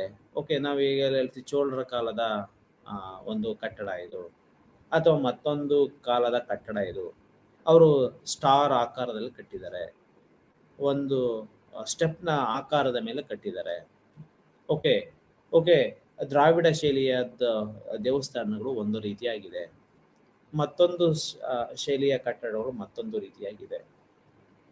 ಓಕೆ, ನಾವು ಸೌತ್ ಇಂಡಿಯಾದಲ್ಲಿ ಬಂತು ಅಂತಾಗ ನಮ್ಮ ದೇವಸ್ಥಾನದ ಗೋಪುರಗಳು ಒಂದು ರೀತಿಯಾಗಿದೆ. ನಾರ್ತ್ ಇಂಡಿಯಾಗೆ ಹೋದಂಥ ಸಂದರ್ಭದಲ್ಲಿ ಅಲ್ಲಿ ದೇವಸ್ಥಾನಗಳ ಗೋಪುರಗಳು ಬೇರೆ ರೀತಿಯಾಗಿದೆ. ಯಾಕಿದೆ? ಅವರ ಶೈಲಿಗಳೇನು? ಅವರು ಇರ್ತಕ್ಕಂಥ ಅವೈಲಬಿಲಿಟಿಗಳು ಏನಿತ್ತು, ಆಚಾರಗಳು ಏನಿತ್ತು, ಅದನ್ನ ಪಾಲಿಸ್ಕೊಂಡ್ಬಂದಿರುವಂತಹ ರೀತಿಗಳು ಯಾವ ರೀತಿಯಾಗಿದೆ, ಸಂಪ್ರದಾಯಗಳು ಹೊಂದಿರತಕ್ಕಂಥದ್ದು ಹೇಗೆ ಅದು ಕನೆಕ್ಷನ್ಸ್ ಅನ್ನ ಹೊಂದಿರುತ್ತೆ. ಸೊ ಹೀಗೆ ನಾವು ಒಂದು ವಿಷಯಗಳನ್ನ ಇಟ್ಕೊಂಡು ಬೇರೆ ಬೇರೆ ಅದರ ಐತಿಹಾಸಿಕ ಅಥವಾ ಹೆರಿಟೇಜ್ ಕಾನ್ಸೆಪ್ಟ್ ಅನ್ನ ನಾವು ನೋಡ್ತಾ ಅನ್ನೋದೇ ಆದ್ರೆ, ಅದರ ಹಿನ್ನೆಲೆಯನ್ನ ನಾವು ಗಮನಿಸ್ತಾ ಹೋಗ್ತಾ ಅನ್ನೋದೇ ಆದ್ರೆ, ಅದಕ್ಕೆ ಇರ್ತಕ್ಕಂಥ ಒಂದು ಹಿಸ್ಟಾರಿಕಲ್ ಬ್ಯಾಕ್ಗ್ರೌಂಡ್ ಅನ್ನೋದನ್ನ ನಾವು ನೋಡ್ತಾ ಹೋದ್ರೆ, ಈ ಒಂದು ಸಂಸ್ಕೃತಿಗೆ ತನ್ನದೇ ಆದಂತಹ ಆಯಾಮಗಳು ದೊರಕುತ್ತೆ. ಅದರ ಪಾಲನೆ ಹೇಗಾಯ್ತು, ಆ ಪಾಲನೆಗೆ ಇರ್ತಕ್ಕಂಥ ಸಾಹಚರ್ಯಗಳು ಯಾವುದಿದೆ, ಅದರಿಂದ ಆಗಿರುವಂತಹ ಉಪಯೋಗಗಳು ಏನು, ಅಡ್ವಾಂಟೇಜಸ್ ಅಥವಾ ಡಿಸ್ಅಡ್ವಾಂಟೇಜಸ್ಗಳು ಇರ್ಬೋದು. ಸೊ ನಾವೇನೋ ಒಂದು ಮಾಡ್ತೀವಿ, ಏನೋ ಒಂದು ಸಂಪ್ರದಾಯ ರೂಢಿಗಳನ್ನು ನಾವು ಮಾಡ್ಕೊಂಡ್ಬಂದಿದ್ದೀವಿ, ಅದರಿಂದ ನಮಗೆ ದೇಹಕ್ಕೆ ಆಗಿರ್ಬೋದು, ಮನಸ್ಸಿಗೆ ಆಗಿರ್ಬೋದು, ನಮ್ಮ ಕಾಗ್ನಿಟಿವ್ ಎಬಿಲಿಟೀಸ್ಗೆ ಆಗಿರಬಹುದು, ಏನಾದರೂ ಒಂದು ಒಳಿತನ್ನ ನಾವು ಕಂಡಿರ್ತೀವಿ. ಅದಕ್ಕೋಸ್ಕರ ಈ ಒಂದು ಸಂಪ್ರದಾಯಗಳು ಕಂಟಿನ್ಯೂ ಆಗ್ತಾ ಬಂದಿರುತ್ತೆ. ಅದರಿಂದ ಆ ಕಾರಣಗಳಿಂದ ಸೊ ನಾವು ಅನೇಕ ರೀತಿಯಾದಂತಹ ಮನಃಶಾಂತಿಗಳು ಇರ್ಬೋದು. ಏನಕ್ಕೆ ಯೋಗ ಮಾಡಬೇಕು ಅಥವಾ ಯೋಗ ಮಾಡ್ತೀವಿ, ಅಥವಾ ಬೇರೆ ಬೇರೆ ಎಕ್ಸಸೈಸ್ಗಳನ್ನ ಮಾಡ್ತೀವಿ, ಅಥವಾ ಯಾವುದಾದ್ರೂ ಒಂದು ಚಟುವಟಿಕೆಗಳಲ್ಲಿ ನಾವು ತೊಡಸ್ಕೊಳ್ತೀವಿ, ಅದರಲ್ಲಿ ಹಿಂದೆ ಇರ್ತಕ್ಕಂತಹ ಒಂದು ಎವಿಡೆನ್ಸ್, ಅದರ ಹಿಂದೆ ಇರ್ತಕ್ಕಂತಹ ಒಂದು ಸೈಂಟಿಫಿಕ್ ಫಾರ್ಮೇಶನ್ಸ್, ಇದನ್ನೆಲ್ಲ ನಾವು ನೋಡ್ಬೇಕು ಅನ್ನೋದೇ ಆದ್ರೆ ತನ್ನದೇ ಆದಂತಹ ಆಯಾಮಗಳು, ವ್ಯಾಖ್ಯಾನಗಳನ್ನ ಇರೋದನ್ನ ನಾವು ಗಮನಿಸ್ಕೋಬಹುದು. ರೂಢಿಗತವಾಗಿ ಬಂದಿರತಕ್ಕಂಥ ಆಯಾಮ, ಸಂಸ್ಕೃತಿ, ಸಂಪ್ರದಾಯ, ಇವೆಲ್ಲ ಇಂದಿಗೂ ನಾವು ಅದನ್ನ ಪಾಲನೆ ಮಾಡ್ಕೊಂಡು ಬಂದಿದೀವಿ ಅಂತ ಅಂದ್ರೆ ಅದು ಉಳ್ಕೊಂಡಿರೋದು ಒಂದೇ ಕಾರಣದಿಂದ, ಅದು ರೂಢಿಗತವಾಗಿದೆ ಅನ್ನೋ ಒಂದು ಕಾರಣದಿಂದ. ನಾವು ಬೆಳಗ್ಗೆ ಎದ್ದ ತಕ್ಷಣ ನೀರು ಕುಡಿತಾ ಇದ್ದೀವಿ ಅಥವಾ ಬ್ರಷ್ ಮಾಡ್ತೀವಿ ಅಂತ ಅಂದ್ರೆ, ಸೊ ಆ ಕಾಲದಿಂದ ಅಥವಾ ಆ ಜನರೇಷನ್ ಇಂದ, ಆ ತಲೆಮಾಂತರಗಳಿಂದ ಅದು ಮುಂದುವರಿತಾ ಬಂದಿದೆ ಅಂತ ಅಂದ್ರೆ, ರೂಢಿ ಇರೋದಕ್ಕೆ ಅದು ಉಳಿತಾ ಬಂದಿದೆ, ರೂಢಿಗತವಾಗಿ ಆಗೋಗಿದೆ. ಓಕೆ, ಸೊ ಆ ಕಾರಣದಿಂದ ಏನಾಗಿ ಸಂಸ್ಕೃತಿಯ ನೀತಿ ನಿಯಮಗಳಿಗೆ ಹೆಚ್ಚು ಗಮನ ನೀಡ್ತೇವೆ. ಓಕೆ, ನಾವು ಊಟವಾದ ತಕ್ಷಣ ಅಥವಾ ಊಟದಲ್ಲಿ ಉಪ್ಪು, ಹುಳಿ, ಖಾರ ಎಲ್ಲದನ್ನು ಮಾಡ್ಕೊಂಡ್ ಬಂದಿದ್ವಿ, ಅದು ನಮ್ಮ ದೇಹಕ್ಕೆ ಬೇಕಾಗಿರುವಂಥದ್ದು ಇಷ್ಟಿಷ್ಟು ಪ್ರಮಾಣ ಅಂತ ಇರುತ್ತೆ, ಇಷ್ಟಿಷ್ಟು ಅಥವಾ ಇಂತಿಂಥ ಟೈಮಲ್ಲಿ ಅಂತ ಇರುತ್ತೆ, ಅಥವಾ ಬೇರೆ ಬೇರೆ ಪ್ಯಾಟರ್ನ್ಸ್ ಇರುತ್ತೆ, ಅದನ್ನೆಲ್ಲ ಮಾಡ್ಕೊಂಡು ಬಂದಿದ್ದೀವಿ ಅಂತ ಅಂದರೆ, ಅದಿನ್ನೂ ಉಳ್ಕೊಂಡಿದೆ ಅಂತಂದರೆ ಅದರಿಂದ ನಮ್ಗೆ ಆಗಿರ್ತಕ್ಕಂಥ ಅನುಕೂಲಗಳು ಇರುತ್ತೆ, ಅದರಿಂದ ನಮ್ಮ ಸಂಪ್ರದಾಯದ ರಿಫ್ಲೆಕ್ಷನ್ಸ್ ಇರುತ್ತೆ, ಅದರಿಂದ ರೂಢಿಗತವಾಗಿ ಬಂದಿರೋ ಕಾರಣಕ್ಕೋಸ್ಕರ ನಾವಿನ್ನೂ ಅದನ್ನು ಪ್ರಾಕ್ಟೀಸ್ ಮಾಡ್ಕೊಳ್ತಾ ಬಂದಿದ್ದೀವಿ, ಅದಿನ್ನೂ ನಾವು ಅದನ್ನು ಉಪಯೋಗಿಸ್ಕೊಳ್ತಾ ಬಂದಿದ್ದೀವಿ, ಅದನ್ನು ನಾವಿನ್ನೂ ಫಾಲೋ ಮಾಡ್ಕೊಳ್ತಾ ಬಂದಿದ್ದೀವಿ. ಓಕೆ, ನಮ್ಮ ಸಿಸ್ಟಮ್, ನಮ್ಮ ದೈನಂದಿನ ಚಟುವಟಿಕೆ ಹೀಗೇ ಇರಬೇಕು, ಹೀಗಿದ್ರೆ ನೀವು ಉಲ್ಲಾಸದಾಯಕವಾಗಿರ್ತೀರಾ ಅನ್ನೋ ಒಂದು ಕಾನ್ಸೆಪ್ಟ್ ಬೈ ಎಕ್ಸ್ಪೀರಿಯನ್ಸ್ ಇರ್ಬೋದು, ಬೈ ಕಲ್ಚರಲ್ ಅಟ್ಯಾಚ್ಮೆಂಟ್ ಇರ್ಬೋದು, ಅಥವಾ ಇನ್ಫ್ಲೂಯೆನ್ಸ್ ಇರ್ಬೋದು. ಸೊ ಈ ಎಲ್ಲ ಕಾರಣದಿಂದ ಏನಾಗಿರುತ್ತೆ, ಈ ರೂಢಿಗತವಾದಂಥ ಆಯಾಮಗಳಿಂದ ನಾವು ಹೆಚ್ಚು ನಿಯಮಗಳನ್ನು ಪಾಲನೆ ಮಾಡ್ತಾ ಹೋಗ್ತೀವಿ, ಹೆಚ್ಚು ನೀತಿಗಳಿಗೆ ನಾವು ಒತ್ತು ಕೊಡ್ತಾ ಹೋಗ್ತೀವಿ. ಓಕೆ, ಸೊ ಒಂದು ಪ್ರಾಕ್ಟೀಸ್ ಮಾಡ್ತಾ ಇದ್ದೀವಿ. ಪ್ರಾಕ್ಟೀಸು ಇದು ಹೀಗೆ ಇರಬೇಕು, ಅದನ್ನು ಬಿಟ್ಟು ಅಥವಾ ಹೊರತಾಗಿ ನಾವು ಮಾಡಬೇಕು ಅನ್ನೋದೇ ಆದರೆ ಏನಾಗುತ್ತೋ ಹೆಚ್ಚು ಕಡಿಮೆ ಆಗಬಹುದು ಅಥವಾ ನೀತಿ ನಿಯಮಗಳ ವಿಷಯದಲ್ಲಿ. ಓಕೆ, ಏನೋ ಒಂದು ಸಿಸ್ಟಮ್ ಇದೆ, ರೋಡ್ ಸಿಸ್ಟಮ್ ಅಂತ ಇದೆ, ಅಥವಾ ಒಂದು ಸಾಮಾಜಿಕ ಚೌಕಟ್ಟಿನ ಒಳಗಡೆ ನಾವು ಕೆಲಸ ಮಾಡ್ತು ಅಂತಂದ್ರೆ ದೇರ್ ಇಸ್ ನೋ ಎಫೆಕ್ಟ್. ಅದನ್ನು ಆಚೆ ನಿಂತು ನಾವು ಯೋಚನೆ ಮಾಡೋದೇ ಆದರೆ, ಅದು ಆಚೆ ನಾವು ಕೆಲಸವನ್ನ ಮಾಡೋದೇ ಆದರೆ, so it could be something ಏನೋ ಫನಿಷಬಲ್ ಇರ್ಬೋದು, ಅಥವಾ ಬೇರೆ ಬೇರೆ ಕಾನ್ಸೆಪ್ಟ್ ಇರ್ಬೋದು. ಸೊ ಹೀಗೆ ಕಾರಣಕ್ಕೆ ಈ ಸಂಸ್ಕೃತಿ ಸಂಪ್ರದಾಯಗಳು ಮತ್ತಷ್ಟು ಜನರೇಷನ್ ಇಂದ ಜನರೇಷನ್ಗೆ ಅದು ಕ್ಯಾರಿ ಫಾರ್ವರ್ಡ್ ಆಗ್ತಾ ಇದೆ. ಓಕೆ, ಸೊ ಮನೋವೈಜ್ಞಾನಿಕ ಆಯಾಮ, ಸೊ ನಮ್ಮ ಸ್ಮೃತಿ ಇರ್ಬೋದು, ಕಲಿಕೆ ಇರ್ಬೋದು, ನಮ್ಮ ಥಾಟ್ ಪ್ರೊಸೆಸ್ ಇರ್ಬೋದು, ಪ್ರಾಬ್ಲಮ್ ಸಾಲ್ವಿಂಗ್ ಇರಬಹುದು. ಸೊ ಇವೆಲ್ಲವೂ ಸಹ ನಮ್ಮ ಒಂದು ವರ್ತನೆ, ನಮ್ಮ ಸಂಸ್ಕೃತಿಯೊಂದಿಗೆ, ನಮ್ಮ ಸಂಪ್ರದಾಯ, ರೂಢಿ, ಆಚಾರ ವಿಚಾರಗಳೊಂದಿಗೆ ಕನೆಕ್ಟ್ ಅನ್ನು ಹೊಂದಿರುತ್ತೆ, ಸಾಹಚರ್ಯಗಳನ್ನು ಹೊಂದಿರುತ್ತೆ. ನಾವೇನೋ ಒಂದು ಆಲೋಚನೆಯನ್ನ ಮಾಡ್ತಾ ಇರ್ತೀವಿ, ನಮ್ಮ ರೂಢಿ ಸಂಪ್ರದಾಯನ ಹೊರತುಪಡಿಸಿ ನಾವು ಯೋಚನೆಯನ್ನ ಮಾಡ್ಲಿಕ್ಕಾಗೋದಿಲ್ಲ. ಸೊ ನಾವೇನೋ ಒಂದು ಜಾಬ್ ಮಾಡಬೇಕು ನಾವು ಎಜುಕೇಶನ್ ಅನ್ನ ಮಾಡಿದ್ವಿ, ಜಾಬ್ ಮಾಡ್ತೀವಿ ಅಂತ ಅಂದ್ರೆ ಸೊ ಏನ್ ಮಾಡ್ಬೋದು? ಸೊ ಇರ್ತಕ್ಕಂಥ ಯಾವ್ದಾದ್ರು ಒಂದು ಇನ್ಸ್ಟಿಟ್ಯೂಷನ್ಸ್ಗಳಿಗೆ ಅಪ್ರೋಚ್ ಮಾಡ್ಬೋದು, ಅಥವಾ ನಮ್ಮದೇ ಆದಂಥ ಒಂದು ಓನ್ ಯಾವ್ದಾದ್ರು ಒಂದು ಬಿಸ್ನೆಸ್ ಮಾಡ್ಬೋದು, ಅಥವಾ ಒಂದು ಇನ್ಸ್ಟಿಟ್ಯೂಷನ್ಸ್ಗಳನ್ನ ಮಾಡ್ಬೋದು. ಅದನ್ನು ಬಿಟ್ಟು ಇನ್ನೇನು ಮಾಡ್ಲಿಕ್ಕೆ ಸಾಧ್ಯ? ಸೊ ಹೀಗೆ ನಮ್ಮ ಸ್ಮೃತಿನಲ್ಲಿರ್ತಕ್ಕಂಥದ್ದು, ನಮ್ಮ ಕಲಿಕೆನಲ್ಲಿರ್ತಕ್ಕಂಥದ್ದು, ಸೊ ಏನೋ ಒಂದು ಸಂಪ್ರದಾಯಗಳನ್ನು ಮಾಡ್ಕೊಂಡ್ ಬಂದಿದ್ದೀವಿ. ಒಂದು ಎಜುಕೇಶನ್ ಸಿಸ್ಟಮ್ ಯಾವುದೋ ಒಂದು ರೀತಿಯಲ್ಲಿ ಯಾವುದೋ ಒಂದು ಆಯಾಮಗಳಲ್ಲಿ ಇನ್ಫ್ಲೂಯೆನ್ಸ್ ಆಗಿದೆ, ಪ್ರಾಕ್ಟೀಸ್ ಆಗಿದೆ, ರೂಢಿಗತವಾಗಿದೆ. ಅದರ ಆಯಾಮಗಳಲ್ಲೇ ನಾವು ಮಾಡ್ತೀವಿ. ನಾವೆಲ್ಲರೂ ಉದಾಹರಣೆಗೆ ಹೇಳ್ಬೇಕು ಅನ್ನೋದಾದ್ರೆ, ಎಲ್ಲರೂ ಎಜುಕೇಶನ್ ಸಿಸ್ಟಮ್ಗೆ ಈಗ ಪ್ರಸ್ತುತ ನಾವೆಲ್ಲರೂ ನಮ್ಮ ಮಕ್ಕಳನ್ನ ಅಥವಾ ನಮ್ಮ ಅಕ್ಕಪಕ್ಕದವರು ಎಲ್ಲರೂ ಅಬ್ಸರ್ವ್ ಮಾಡ್ಕೊಳ್ಳೋದಾದ್ರೆ ಒಂದು ಫಾರ್ಮಲ್ ಸ್ಕೂಲಿಂಗಿಗೆ ಕಳಿಸ್ತಾರೆ. ಅದನ್ನು ಬಿಟ್ಟು ಅದನ್ನು ಹೊರತಾಗಿ ನಾವು ಯಾರನ್ನೂ ಸಹ ಅದನ್ನು ಆಲೋಚನೆಯನ್ನು ಸಹ ಮಾಡೋದಿಲ್ಲ. ಯಾರಿದ್ದಾರೆ? ಒಂದು ಎಕ್ಸಾಂಪಲ್, ಒಂದು ಅಥವಾ ಎರಡು ಕೇಸಸ್ಗಳು ಇದ್ರೂ ಇರಬಹುದು, ಬೇರೆ ಬೇರೆ ಕಾರಣಗಳು ಇರಬಹುದು. ಅದನ್ನು ಬಿಟ್ಟು ನಾವು ಬೇರೆ ಆಂಗಲ್ ಇಂದ ನಾವು ಯೋಚನೆ ಮಾಡ್ತೀವಿ ಅನ್ನೋದು ಸೊ ಆಗೋದಿಲ್ಲ. ಯಾಕೆಂತಾರೆ ಅದು ಫಾರ್ಮೇಶನ್ ಆಗಿದೆ, ನಮ್ಮ ಕಾಗ್ನೇಟಿವ್ ಅದಕ್ಕೆ ಅಡಾಪ್ಟ್ ಆಗಿ ಹೋಗಿದೆ. ನಾವು ಅದನ್ನೇ ಥಿಂಕ್ ಮಾಡ್ತೀವಿ, ಅದನ್ನು ಬಿಟ್ಟು ನಾವು ಆಲೋಚನೆನೂ ಸಹ ಮಾಡೋದು. ಅದನ್ನು ಹೊರತಾಗಿ ನಾವು ಬೇರೆ ಪಾತ್ಗೂ ಸಹ ನಾವು ಹೋಗೋದಿಲ್ಲ. ಸೊ ನಮ್ಮ ಸ್ಮೃತಿ, ನಮ್ಮ ಮೆಮೊರಿ ಅಂತ ಅದೇನಿದೆ, ನಮ್ಮ ಕಲ್ಚರ್ ಏನಿದೆ, ಅದೆಲ್ಲದೂ ಸಹ ರೂಢಿಗತವಾಗಿ ಸಂಪ್ರದಾಯಬದ್ಧವಾಗಿ ಇರ್ತಕ್ಕಂಥ ಕೆಲವೊಂದು ನೀತಿ ನಿಯಮಗಳಿಗೆ ಸ್ಟಿಕಾನ್ ಆಗ್ಬೋದು. ಆ ಸ್ಟಿಕಾನ್ ಆಗೋಗಿರೋದ್ರಿಂದನೇ ಸಹ ನಾವು ಈ ರೀತಿಯಾದಂಥ ಗುರಿ ನಿರ್ದೇಶಿತ ಸಂಪ್ರದಾಯ ಇನ್ಫ್ಲೂಯೆನ್ಸ್ ಆಗಿರ್ತಕ್ಕಂಥ ಸಂಪ್ರದಾಯ ಅಂತ ಅಂದ್ರೆ ಸೊ ಯಾವುದೋ ಒಂದು ಯಾವುದೋ ಒಂದು ವಿಧವಾದಂಥ ಒಂದು ಆಚರಣೆ ಅಂತ ಅಲ್ಲ, ಒಂದು ಕಮ್ಯುನಿಟಿಗೆ ಸಂಬಂಧವಾಗಿರುವಂಥದ್ದಲ್ಲ. ಈಗ ಎಜುಕೇಶನ್ ಅನ್ನೋದೇ ಒಂದು ಸಂಪ್ರದಾಯ ಅಂತ ಅಂದ್ಕೊಂಡ್ರೆ ಯಾವುದೇ ಸಮುದಾಯ, ಯಾವುದೇ ಕಮ್ಯುನಿಟಿ, ಯಾವುದೇ ಕ್ಯಾಸ್ಟ್ ಅಂತ ಅಂದ್ರೂ ಅದನ್ನೇ ಫಾಲೋ ಮಾಡ್ತಾ ಹೋಗ್ತಾರೆ. ಏನಕ್ಕೆ ಅಂತಂದ್ರೆ ಅದರಲ್ಲಿ ಇರ್ತಕ್ಕಂಥ ಒಂದು ಅಡ್ವಾಂಟೇಜಸ್, ಉಪಯೋಗಗಳೇನು, ಅಥವಾ ಅದೇನಾದ್ರು ಡಿಮಿನಿಷ್ ಆಗ್ತಾ ಇದೆ ಅಂತಾರೆ ಅದರಿಂದ ಅನಾನುಕೂಲತೆಗಳು ಜಾಸ್ತಿ ಇರ್ಬೋದು. ಸೊ ನಾವು ಬೆಳಗ್ಗೆ ಎದ್ದ ತಕ್ಷಣ ನೀರು ಕುಡಿತೀವಿ ಅಂದರೆ ಅದರಿಂದ ಆಗ್ತಕ್ಕಂಥ ಪ್ರಯೋಜನಗಳೇನು ಅಂತ ನಮಗೆ ಗೊತ್ತಿರಬೇಕು, ಅದರಿಂದ ಆಗಿರ್ತಕ್ಕಂಥ ಉಪಯೋಗಗಳು ಏನು ಅಂತ ನಮಗೆ ಗೊತ್ತಿರಬೇಕು. ಆಗಿದ್ದೇ ಮಾತ್ರ ಅವು ರೂಢಿಗತವಾಗಿ ಬರ್ತಾ ಹೋಗುತ್ತೆ. ಹೆಚ್ಚು ಅದಕ್ಕೆ ಒತ್ತನ್ನು ಕೊಡ್ತಾ ಹೋಗ್ತೀವಿ, ಮನ್ನಣೆಗಳನ್ನು ಕೊಡ್ತಾ ಹೋಗ್ತೀವಿ, ಅದು ಕಂಟಿನ್ಯೂ ಆಗ್ತಾ ಹೋಗಿರುತ್ತೆ. ನೆಕ್ಸ್ಟ್ ಜನರೇಷನ್ ಅದು ಕಂಟಿನ್ಯೂಸ್ ಆಗ್ತಾನೆ ಇರುತ್ತೆ. ಉದಾಹರಣೆಗೆ ಅದರಿಂದ ಏನಾದರೂ ಒಂದು ತೊಂದರೆ ಆಗ್ತಾ ಇದೆ, ನಾವು ಉಪಯೋಗಿಸಿರ್ತಕ್ಕಂಥ ಒಂದು ವಸ್ತು ನಮಗೆ ಹೆಚ್ಚಿನ ಹಾನಿ ಮಾಡ್ತಾ ಇದೆ ಅಂತಂದಾಗ ಸೊ ಅದಕ್ಕೆ ನಾವು ಹೆಚ್ಚಿನ ಒತ್ತನ್ನು ನಾವು ಕೊಡ್ತಾ ಹೋಗ್ತೀವಿ. ಸೊ ಈ ರೂಢಿ, ಸಂಪ್ರದಾಯ, ಸಂಸ್ಕೃತಿಗಳು ಅದರಿಂದ ಉಪಯೋಗ ಆಗಿರುವಂಥದ್ದಕ್ಕೆ ಆಧಾರವಾಗಿ ಇಟ್ಟುಕೊಂಡು ನಾವು ಅದು ರೂಢಿಗತವಾದಂತಹ ಸಂಪ್ರದಾಯ ಅಥವಾ ಸಂಪ್ರದಾಯಬದ್ಧವಾಗಿರುತ್ತೆ. ನೆಕ್ಸ್ಟ್ ಮನೋವೈಜ್ಞಾನಿಕ. ಆಫ್ಟರ್ ದಟ್ ರಚನಾತ್ಮಕ ಆಯಾಮ. ರಚನಾತ್ಮಕ ಆಯಾಮದಲ್ಲಿ ನಾವು ಯಾವುದಾದ್ರೂ ಒಂದು ಸಮೂಹ, ಒಂದು ಸಂಘ, ಒಂದು ಕಮ್ಯುನಿಟಿ, ಒಂದು ಜಾತಿ ಈ ರೀತಿ ತೆಗೆದುಕೊಂಡಾಗ ತನ್ನದೇ ಆದಂತಹ ರಚನೆಯನ್ನು ಹೊಂದಿರುತ್ತೆ. ಅದಕ್ಕೆ there is a particular structure for that.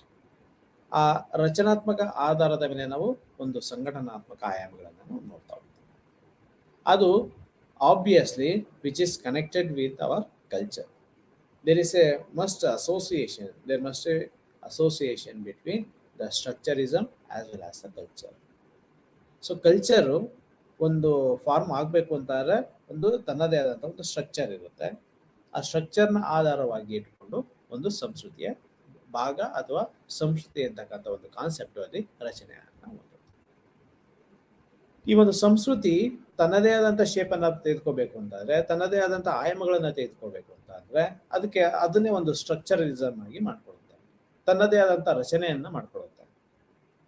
ಆ ರಚನೆ ಎಲ್ರಿಗೂ ಅಥವಾ ಮ್ಯಾಕ್ಸಿಮಮ್ ಅಥವಾ ಬಹುಸಂಖ್ಯಾತರ ಒಪ್ಪಿಗೆಯನ್ನ ಹೊಂದಿರತಕ್ಕಂಥ ವಿಷಯಗಳು ಅಥವಾ ವಿಷಯದ ಒಂದು ನೇಚರ್ ಅದಾಗಿ. ಸೊ ಹೀಗೆ ಸಂಸ್ಕೃತಿ ಅಂತಕ್ಕಂಥದ್ದು ಸೊ ತನ್ನದೇ ಆದಂಥ ಆಯಾಮಗಳನ್ನು, ರಚನಾತ್ಮಕ ಆಯಾಮಗಳೊಂದಿಗೂ ಸಹ ತನ್ನದೇ ಆದಂಥ ಸಾಹಚರ್ಯವನ್ನು ಹೊಂದಿರುವಂಥದ್ದನ್ನು ನಾವು ನೋಡ್ತಾ ಹೋಗ್ಬೋದು. ಆನುವಂಶಿಕ ಆಯಾಮ ನಾವು ಪ್ರಾಕ್ಟೀಸ್ ಮಾಡ್ತಾ ಮಾಡ್ತಾ ಮಾಡ್ತಾ ಮಾಡ್ತಾ ಮಾಡ್ತಾ ನಮ್ಮ ಒಂದು ಅಂಗ ಹೋಗಿರುತ್ತೆ, ಸಂಸ್ಕೃತಿಯ ಒಂದು ಅಂಗ ಹೋಗಿರುತ್ತೆ ನಮ್ಮ ದೇಹ. ಸಂಸ್ಕೃತಿ ಅಂಗವಾಗಿರುತ್ತೆ ನಮ್ಮ ಒಂದು ಆಲೋಚನೆ. ನಾವು ವರ್ತನೆಯನ್ನ 3 ಆಯಾಮಗಳನ್ನ ನಾವು ಮಾಡೋದಾದ್ರೆ ಅಂದ್ರೆ ಫಿಸಿಕಲ್, ಕಾಗ್ನಿಷನ್ ಅಂಡ್ ಸೈಕೋಸೋಷಿಯಲ್. ನಮ್ಮ ಬಾಡಿ ಏನಿರುತ್ತೆ, ನಮ್ಮ ಬಾಡಿ ಇಲ್ಲಿ ಸುತ್ತಮುತ್ತ ಇರ್ತಕ್ಕಂಥ ಪರಿಸರದ ಜೊತೆಗೆ ಅಡ್ಜಸ್ಟ್ ಆಗಿರುತ್ತೆ. ಇಲ್ಲಿ ಹ್ಯುಮಿಡಿಟಿ ಇರ್ಬೋದು, ಅಥವಾ ಹೀಟ್ ಇರ್ಬೋದು, ಅಥವಾ ಕೋಲ್ಡ್ ಇರ್ಬೋದು, ಅದು ಬೇರೆ ಬೇರೆ ಸ್ವಭಾವಗಳ ಇರ್ತಕ್ಕಂಥ ಒಂದು ಪರಿಸರ ಜೊತೆಗೆ ನಮ್ಮ ದೇಹ ಕನೆಕ್ಷನ್ಸ್ ಅನ್ನ ಹೊಂದಿರುತ್ತೆ. ಅದಕ್ಕೆ ರೆಗ್ಯುಲೇಟ್ ಆಗಿರುತ್ತೆ. ಓಕೆ, ಸೊ ಅದೇ ರೀತಿಯಾದಂಥ ನಮ್ಮ ಆಲೋಚನೆಗಳು, ಅದರ ಕಾಗ್ನಿಟಿವ್ ಎಬಿಲಿಟೀಸ್ಗಳು ಈ ಅನುವಂಶಿಕ ಕಾರಣಗಳಿಗೋಸ್ಕರ ಅದನ್ನು ಪ್ರಾಕ್ಟೀಸ್ ಮಾಡ್ತಾ ಮಾಡ್ತಾ ಮಾಡ್ತಾ ಮಾಡ್ತಾ ಮಾಡ್ತಾ ಅದು ಅಭ್ಯಾಸ ಆಗ್ತಾ ಆಗ್ತಾ ಆಗ್ತಾ ಅದು ಒಂದು ಜನರೇಷನಿಂದ ಮತ್ತೊಂದು ಜನರೇಷನ್ಗೆ ಕ್ಯಾರಿ ಫಾರ್ವರ್ಡ್ ಆಗ್ತಾನೆ ಹೋಗಿರುತ್ತೆ. ಸೊ ಆ ಕಾರಣಗಳಿಗೋಸ್ಕರ ಅಲ್ವೇ ಸೊ ನಾವು ಅದನ್ನು ಸಂಸ್ಕೃತಿ ಅಂತ ಕರೀತಾ ಇರೋದು. ಅದರಿಂದ ಅನುಕೂಲ ಆಗ್ತಾ ಇದೆ ಅನ್ನೋ ಒಂದು ಕಾರಣಕ್ಕೋಸ್ಕರವೇ ನಾವು ಅದನ್ನು ರೂಢಿಗತವಾಗಿ ಮಾಡ್ಕೊಂಡಿರೋದು, ಅದನ್ನು ಸಂಪ್ರದಾಯಬದ್ಧವಾಗಿ ಮಾಡ್ಕೊಂಡಿರುವಂಥದ್ದು. ಸೊ ಹೀಗೆ ಈ ಸಂಸ್ಕೃತಿಯ ಒಂದು ಅಂಶಗಳು ಸಹ ಆನುವಂಶಿಕ ಆಯಾಮಗಳ ಆಧಾರದ ಮೇಲೆ ಅದು ಮುಂದುವರಿತಾ ಹೋಗುತ್ತೆ. ಹಾಗೆಯೇ ಅದು ತನ್ನದೇ ಆದಂಥ ಆಯಾಮಗಳನ್ನು ಸಹ ಹೊಂದಿರುತ್ತೆ. ಅದು ಅಸೋಸಿಯೇಷನ್ಸ್ ಆಗಿರುತ್ತೆ, ಅಸೋಸಿಯೇಟ್ ಆಗಿರುತ್ತೆ. ಅದರ ಸ್ವಭಾವಗಳನ್ನು ನಾವು ನೋಡೋದೇ ಆದ್ರೆ ಸೊ ಇಲ್ಲಿ ತನ್ನದೇ ಆದಂಥ ಒಂದು ಡೈನಮಿಕ್ ಪ್ರಭಾವ ಅಥವಾ ಇನ್ಫ್ಲೂಯೆನ್ಸ್ ಆಗಿರುತ್ತೆ, ಡೈನಮಿಕ್ ಆಗಿರುತ್ತೆ ಅದು ಸಂಸ್ಕೃತಿ ಅಂತಕ್ಕಂಥದ್ದು. ಅದನ್ನು ಹೊರತುಪಡಿಸಿ ನಾವು ಒಂದು ಡೈನಮಿಕ್ ಅಂತಂದ್ರೆ ಒಂದು ತನ್ನದೇ ಆದಂಥ ಒಂದು ಸ್ಪಾರ್ಕ್ ಇರುತ್ತೆ. ಏನಕ್ಕೋಸ್ಕರ ಅಂತಂದ್ರೆ ಅಲ್ಲಿ ಬಂದಿರತಕ್ಕಂಥ ರೂಢಿ ಸಂಪ್ರದಾಯಗಳು ತಲಾಂತರಗಳಿಂದ ನಾವು ಅದನ್ನು ಫಾಲೋ ಮಾಡ್ಕೊಂಡು ಬಂದಿದ್ದೀವಿ. ಅದರದ ಅಡ್ವಾಂಟೇಜಸ್ಗಳನ್ನ ನಾವು ಪಡ್ಕೊಂಡ್ ಬಂದಿದ್ದೀವಿ. ಅದರಲ್ಲಿ ಇರ್ತಕ್ಕಂಥ ಒಂದು ಪಾಸಿಟಿವ್ ಎನರ್ಜಿಯನ್ನು ನಾವು ಕ್ಯಾರಿ ಫಾರ್ವರ್ಡ್ ಮಾಡ್ಕೊಳ್ತಾನೆ ಬಂದಿದ್ದೀವಿ. ಅದರ ಬೆನಿಫಿಷಿಯಸ್ ನಾವು ಆಗಿದ್ದೀವಿ ಅನ್ನೋದೇ ಆದರೆ ಆಬ್ವಿಯಸ್ಲಿ ಅದು ಒಂದು ಡೈನಮಿಕ್ ನೇಚರ್ ಆಗಿರುತ್ತೆ. ಓಕೆ, ಸೊ ನಾವು ಎಜುಕೇಶನ್ ಸಿಸ್ಟಮ್ ಈಗ ಪ್ರಸ್ತುತ ಇರ್ತಕ್ಕಂಥ ಒಂದು ಮೊದಲಿತ್ತು ಒಂದು ಗುರು ಅಥವಾ ಒಂದು ಕುಟೀರ ಅಥವಾ ಒಂದು ಆಶ್ರಮ ಅನ್ನೋ ಒಂದು ಕಾನ್ಸೆಪ್ಟಲ್ಲಿ ಏನಿತ್ತು, ಅಫ್ಕೋರ್ಸ್ ಕೆಲವೊಂದು ಹಂತದವರೆಗೂ ಅದು ನಡ್ಕೊಳ್ತಾ ಬಂತು. ಅದರಿಂದ ಅನೇಕ ಜನರು ಅನುಕೂಲತೆಗಳನ್ನು ಪಡ್ಕೊಳ್ತಾ ಬಂದರು. ಸೊ ಈಗಿರ್ತಕ್ಕಂಥ ಒಂದು ಕಾನ್ಸೆಪ್ಟ್ ಏನಿದೆ, ಸೊ ಸ್ಕೂಲ್ಸು, ಸೊ ಎಲ್ಲರೂ ಅದರಲ್ಲಿ ನಂಬಿಕೆ ವಿಶ್ವಾಸವನ್ನು ಇಟ್ಟಿರೋದ್ರಿಂದ ಯಾರು ಅದನ್ನು ಹೊರತುಪಡಿಸಿ ಯೋಚನೆ ಮಾಡುವಂತಹ ರೀತಿ ಕಡಿಮೆ ಆಗಿರುತ್ತೆ. ಯಾವಾಗ ಹೆಚ್ಚಿನ ಅಥವಾ ಬಹುಸಂಖ್ಯಾತರು ಅದನ್ನು ಫಾಲೋ ಮಾಡ್ತಾರೆ, obviously it become A dynamic in nature. Okay, ಉದಾಹರಣೆಗೆ ಹೇಳ್ಬೇಕು ಅಂತಾರೆ ಎಜುಕೇಶನ್ ಸಿಸ್ಟಮ್ನ ಉದಾಹರಣೆಗೆ ಹೇಳಿದ್ದು.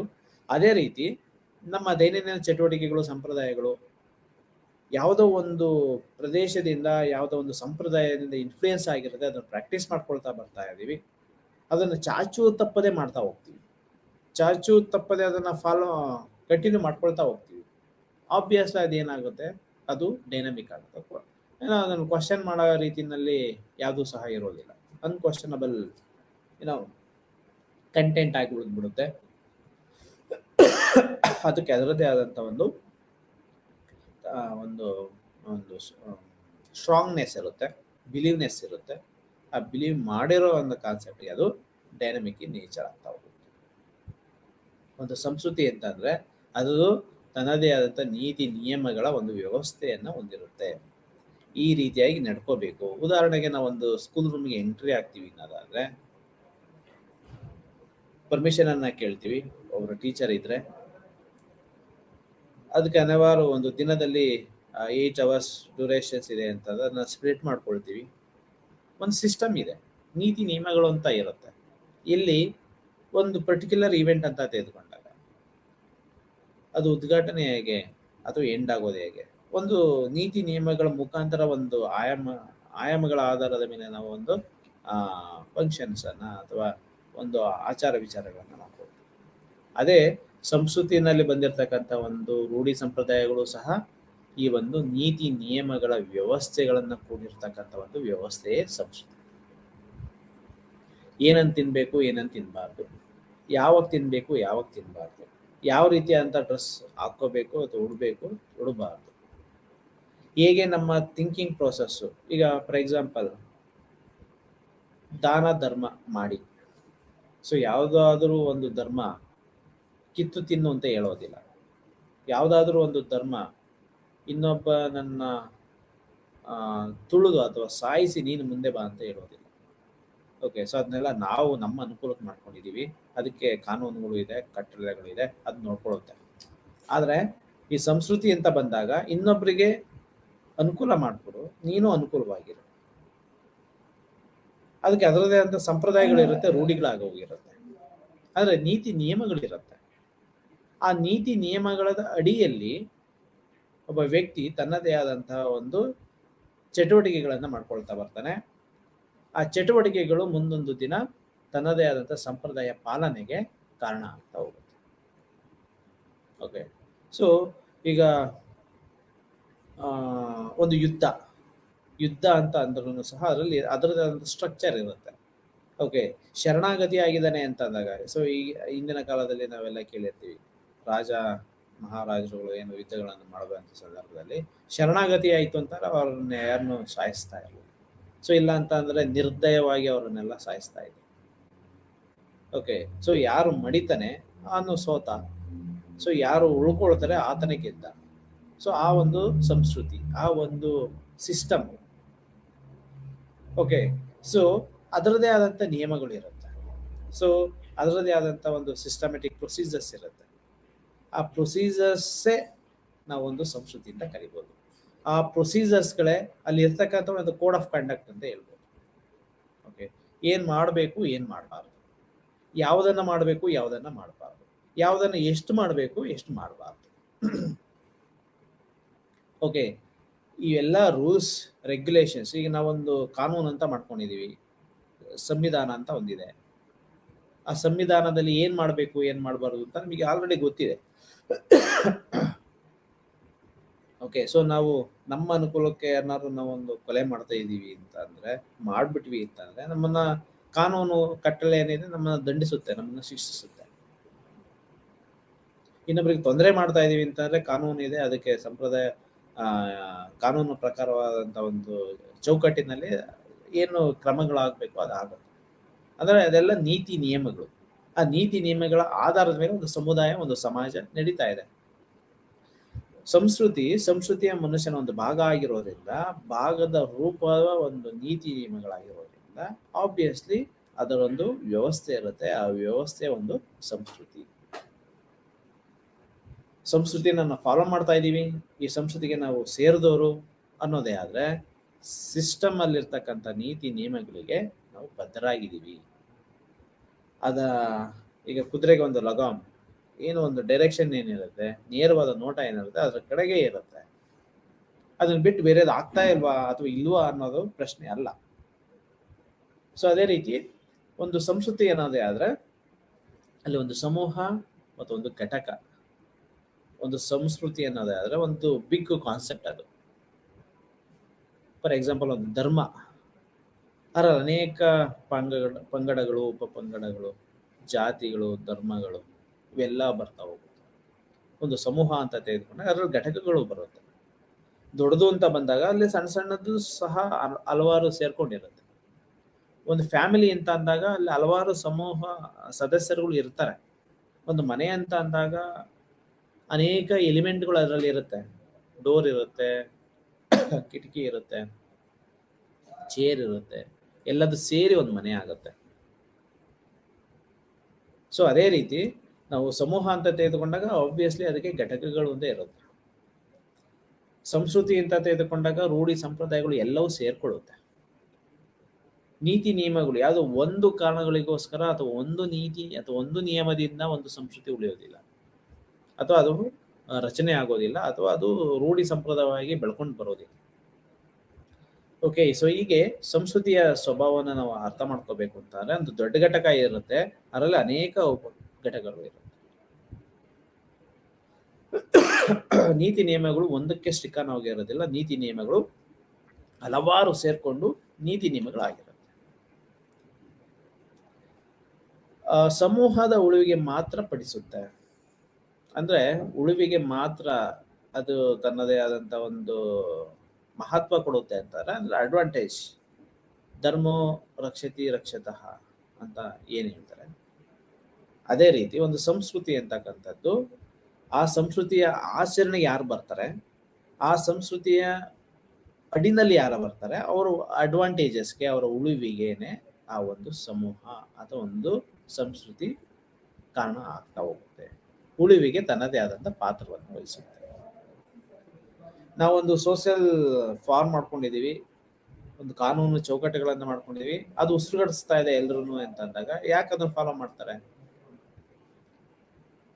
ನಾವೆಲ್ಲರೂ ಫಾಲೋ ಮಾಡ್ತಾ ಇದೀವಿ ಅಂತಂದ್ರೆ ಏನಕ್ಕೆ ಫಾಲೋ ಮಾಡ್ತಾ ಇದೀವಿ?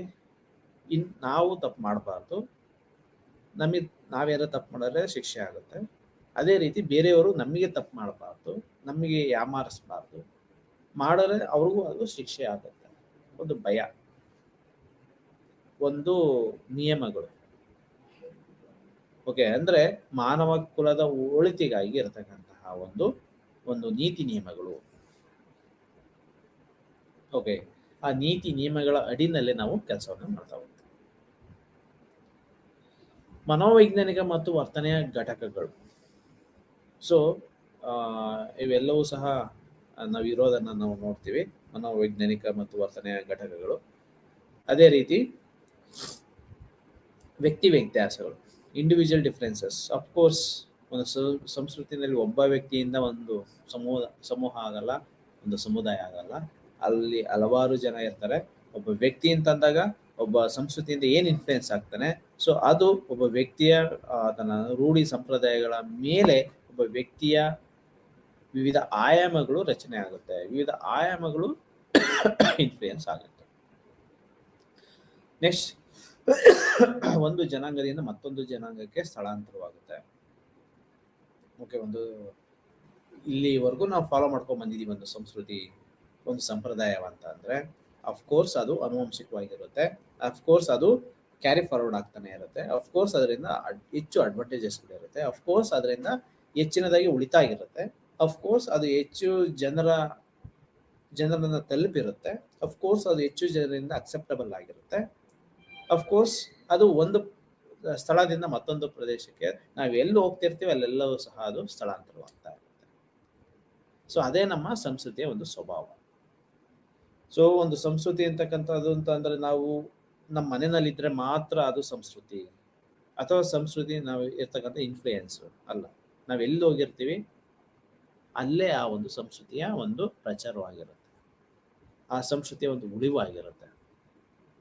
ಹಾಗಾಗಿ ಅದು ಅನಿವಾರ್ಯವಾದ ಬದಲಾವಣೆಗೆ ಒಳಗಾಗ್ತಾ ಇರುತ್ತೆ. ಅನಿವಾರ್ಯವಾಗಿ ನಾವು ಇಲ್ಲಿದ್ದೀವಿ ಅಂತ ಅಂದ್ರೆ ನಮ್ದು ಇದು ಕಲ್ಚರ್. ಅಫ್ಕೋರ್ಸ್ ನಾನೊಬ್ಬ ಒಂದು ಜಾತಿಗೆ ಸಂಬಂಧ ಇರುತ್ತೆ, ಜಾತಿಯ ಫಾಲೋ ಮಾಡ್ಕೊಂಡ್ ಬಂದಿರ್ತೀವಿ. ನಾವು ಇನ್ನೊಂದು ಸಮುದಾಯಕ್ಕೆ ಹೋದಾಗ ನಾವು ಇದನ್ನು ಕಂಪ್ಲೀಟ್ ಆಗಿ ಮರೆತು ಬಿಟ್ಟು ಆ ಒಂದು ಸಮುದಾಯದನ್ನ ನಾವು ಫಾಲೋ ಮಾಡ್ತೀವಿ ಅನ್ನೋದು ಮೇಲ್ನೋಟಕ್ಕೆ ಅಂತ ಬದಲಾವಣೆಗಳನ್ನ ನಾವು ನೋಡಿದ್ರು ಸಹ ನಮ್ಮ ವ್ಯಕ್ತಿಗತವಾಗಿ ಬಂದಿರತಕ್ಕಂಥ ಅನುಭವಗಳು, ಆಲೋಚನೆಗಳು, ವ್ಯಕ್ತಿಗತವಾಗಿ ಫಾರ್ಮ್ ಆಗಿರ್ತಕ್ಕಂಥ ವಿಚಾರಗಳನ್ನು ನಾವು ಕಂಪ್ಲೀಟ್ ಆಗಿ ಬದಲಾಯಿಸಲಿಕ್ಕೆ ಸಾಧ್ಯ ಇದೆ. ಅನಿವಾರ್ಯವಾಗಿ ಕೆಲವೊಂದು ಬದಲಾವಣೆಗಳು ಒಳಗಾಗಿದ್ರು ಸಹ, ಆದರೆ ನಮ್ಮಲ್ಲಿ ಏನಿರ್ತಕ್ಕಂಥ ರಿಫ್ಲೆಕ್ಷನ್ಸ್ ಏನಿರುತ್ತೆ ಅದು ಆಬ್ವಿಯಸ್ಲಿ ಜನರೇಟ್ ಆಗ್ತಾ ಇರುತ್ತೆ, ಅದು ಇನ್ಫ್ಲುಯೆನ್ಸ್ ಆಗ್ತಾ ಇರುತ್ತೆ. ಕೆಲವೊಂದು ವಿಷಯಗಳು ಸಹ ಅನಿವಾರ್ಯವಾದಂಥ ಬದಲಾವಣೆಗಳು ಸಹ ಅದು ಒಳಗಾಗ್ತಾ ಇರುತ್ತೆ. ಸೊ ಇಷ್ಟು ಇವತ್ತಿನ ವಿಷಯಗಳು. ಸೊ ಸಂಸ್ಕೃತಿಯ ವ್ಯಾಖ್ಯಾನ, ಸಂಸ್ಕೃತಿಯ ಸ್ವರೂಪ, ಸ್ವಭಾವ, ಅದರ ಆಯಾಮಗಳು ಮತ್ತು ಪ್ರಭಾವ. ಸೊ ಇದು ಇವತ್ತಿನ ವಸ್ತು ವಿಷಯ. ಸೊ ಇಲ್ಲಿಗೆ ಸಮಯ ಮುಗಿದಿದೆ, ಅದೇ ರೀತಿ ಕಂಟೆಂಟ್ ಮುಗಿದಿದೆ.